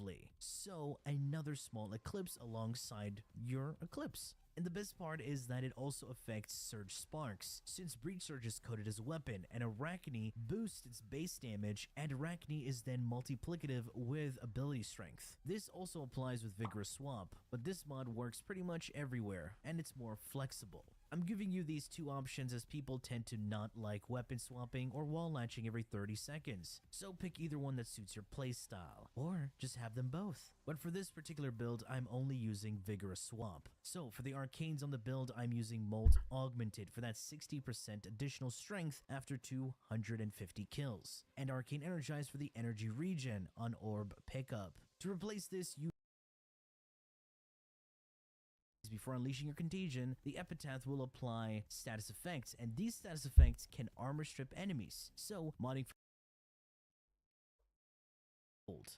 Alright, moving on to the second build. Literally the best crowd control loadout on Wisp you will ever see, as it has so many layers to what it can do. This build can be used for survival, mobile defense, interception, defense, and even defecation. That's exactly how you pronounce it. The helmet ability on this is going to be Resonator from Octavia. This is another layer of crowd control that turns off enemy AI. It's an invulnerable ball that emits a charming aura, which halts any enemy aggression. Its only weakness is Overguard, which isn't even a problem here, since Breach Surge can blind Xmas units. This build has a lot of range, bringing my motes to 39 meters of effectiveness, meaning the shock motes has a lot of reach, and when you pair that up with her second ability, which can pick up motes, it reaches even further. For additional crowd control, I'm using Parazon mod synergies. Starting off with Blood for Energy. This gives you 50% chance to drop energy orbs when you mercy kill enemies, and this will be more effective during your engagement on Xmas units. And with the Out of Sight mod, mercy killing those Xmas units will blind enemies within an 18-meter radius. But once you're done with a mercy kill, now you have a 100% chance to gain 50% additional strength on your next ability cast, thanks to Power Drain. For my damage, I'm using the same dagger paired with Amalgam Argonac Metal Auger. This mod allows each hit with a single-handed dagger to armor strip a target by 6 armor. This is base armor and not scaled armor, so it works different from corrosive projection and similar to shattering impact. However, these hits by daggers also take into account the damage over time that they deal. So any DOT works with this, but there are 2 elemental DOTs that are AoE and linger within the area, and that's electric and gas. Both are instantaneous procs and immediately start dealing DOT and proccing within the area. However, gas is interesting as it scales even more if there are a lot of enemies, and even better if all of these enemies are grouped up, as each hit that procs gas creates gas clouds, and if enemies die, they leave their gas clouds behind. And additionally, gas clouds are able to headshot, pairing well with Breach Surge. Unfortunately, they don't have a headshot damage multiplier. For the arcanes, this build will be using the same as the first build, except I replace Energize with Arcane Eruption for the additional crowd control. As soon as you pick up an energy orb, you knock down enemies within a 30-meter radius, with no line of sight requirements. And this arcane has no cooldown. Additionally, for the pilot arcanes, I'm using Magus Anomaly. Performing a transference pulls in enemies towards me. This is going to be really good for my gas AoE. And Magus Lockdown, only used for acolytes to hold them still so you can destroy them. And the recommended focus school for this is Zeneric. Alright, now that you have an idea of what I'll be using, let's get on with the build. In the aura, I have Growing Power. This grants me 25% strength whenever I proc a status effect on a target. Range at 265% with Archon Stretch, Augur Reach, and Overextended. This increases my Shock Mote's reach and my Resonator Charm radius to 39.75 meters. And Breach Surge Blind radius to 47 meters. And that will be extended even further thanks to her second ability. With Overextended, I now end up with lowered power strength. So to counteract that, I'm using Blind Rage. Pairing up Blind Rage, Growing Power, and Molt Augmented at max stacks, along with the Zeneric Focus School, I can end up with 244% strength. And of course, if you do a Mercy Finisher, you will get that 50% extra strength from Power Drain. Primed Continuity for the decent duration on my abilities, and Flow for the large energy pool. Taking a look at the Argonac build, it has 3 mods. Amalgam Serration is only for the 25% increase in sprint speed and nothing else. Amalgam Metal Auger for the armor strip with daggers. This build is centered around lingering DOT weapons, as it requires tight grouping of enemies to then melt them down with lingering damage. Prime example is Gas, and this leads us to our Helmet ability, Ensnare from Korra. This grouping ability can pull in enemies all over and can be recasted, and clumped up enemies are also movable with Magus Anomaly and Exodia Hunt. But as I explained earlier, Gas scales even better with grouping, so this fits perfectly for any weapon modded with gas, or literally any lingering DOT that requires tight grouping. I'll be using the combo of the mod Combat Discipline and Arcane Avenger. Discipline is an aura that damages my health as it heals allies. This self-damage is to trigger Arcane Avenger, which only triggers when I take damage, to then give me 45% flat crit on all of my weapons. And since Wisp has a decent amount of crowd control and Ensnare crowd controls enemies even further, they don't get the chance to hit me to trigger Avenger. And plus, I don't want to take any damage from the enemies. So this combo is perfect.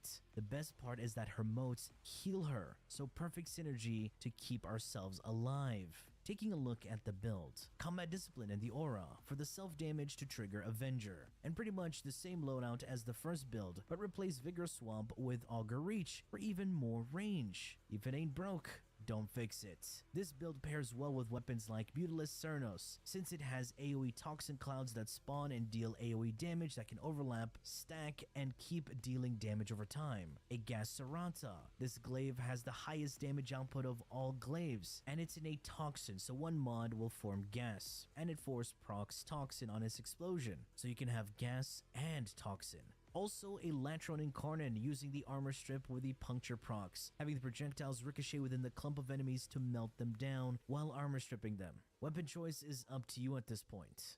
And the final build, a more brain-dead build, where I can have my Kuvazar or Brahma be spammable like crazy. Using the helmet ability Energized Munitions. While this ability is active, it grants all my guns 75% ammo efficiency, meaning I have 75% chance to not consume ammo. This percentage does not scale with anything, and the duration is at a base of 5 seconds, and requires a decent amount of duration to last slightly longer. The build uses specific auras. You can either use Rifle or Sniper Scavenger. Brahma is coded as a sniper, so it requires the Sniper Scavenger aura, while Zar uses Rifle Scavenger. The two auras increase ammo pickup rate of the weapons. Taking a look at the builds, I dumped a lot of duration in here to take it up to 306%. This completely kills my range, but since this is an AoE spam build, I will kill everything, and Wisp can double tap her second ability for invulnerability. With this much duration, I get 15 seconds on Energized Munitions. Yeah, that little. DE hates ammo, but I have enough strength to give me a decent amount of fire rate and movement speed. Since this build doesn't have range, I decided to go for more of a health tank build. I can get a decent amount of health from reservoirs, and Arcane Guardian will be a decent amount of armor to boost my survivability. Pair that up with adaptation to give me some damage reduction, as this build is catered to very early steel path and quick missions. For the Kuva Brahma and Zar, you will want a Toxin Progenitor. A Toxin Progenitor literally gives you an additional mod slot, so you can add more utility or damage. Taking a look at the Zar build, a simple hunter munitions build, crit chance crit damage with one elemental mod, prime cryo rounds to give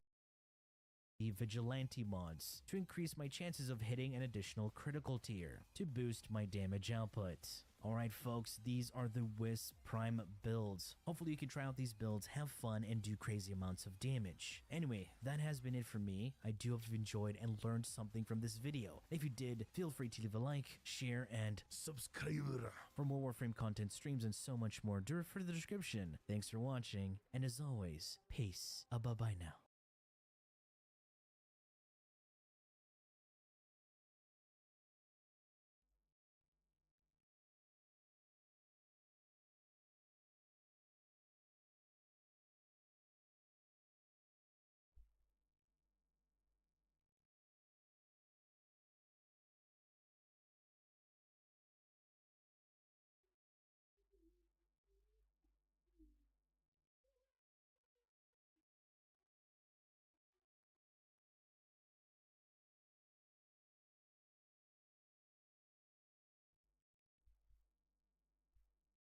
Did you know, contrary to popular belief, Wisp Prime actually does have feet, kind of. They're these weird heel, no back kind of looking feet, but we thought that she wouldn't have any feet. So there you go, feet people, you're good to go.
Bye.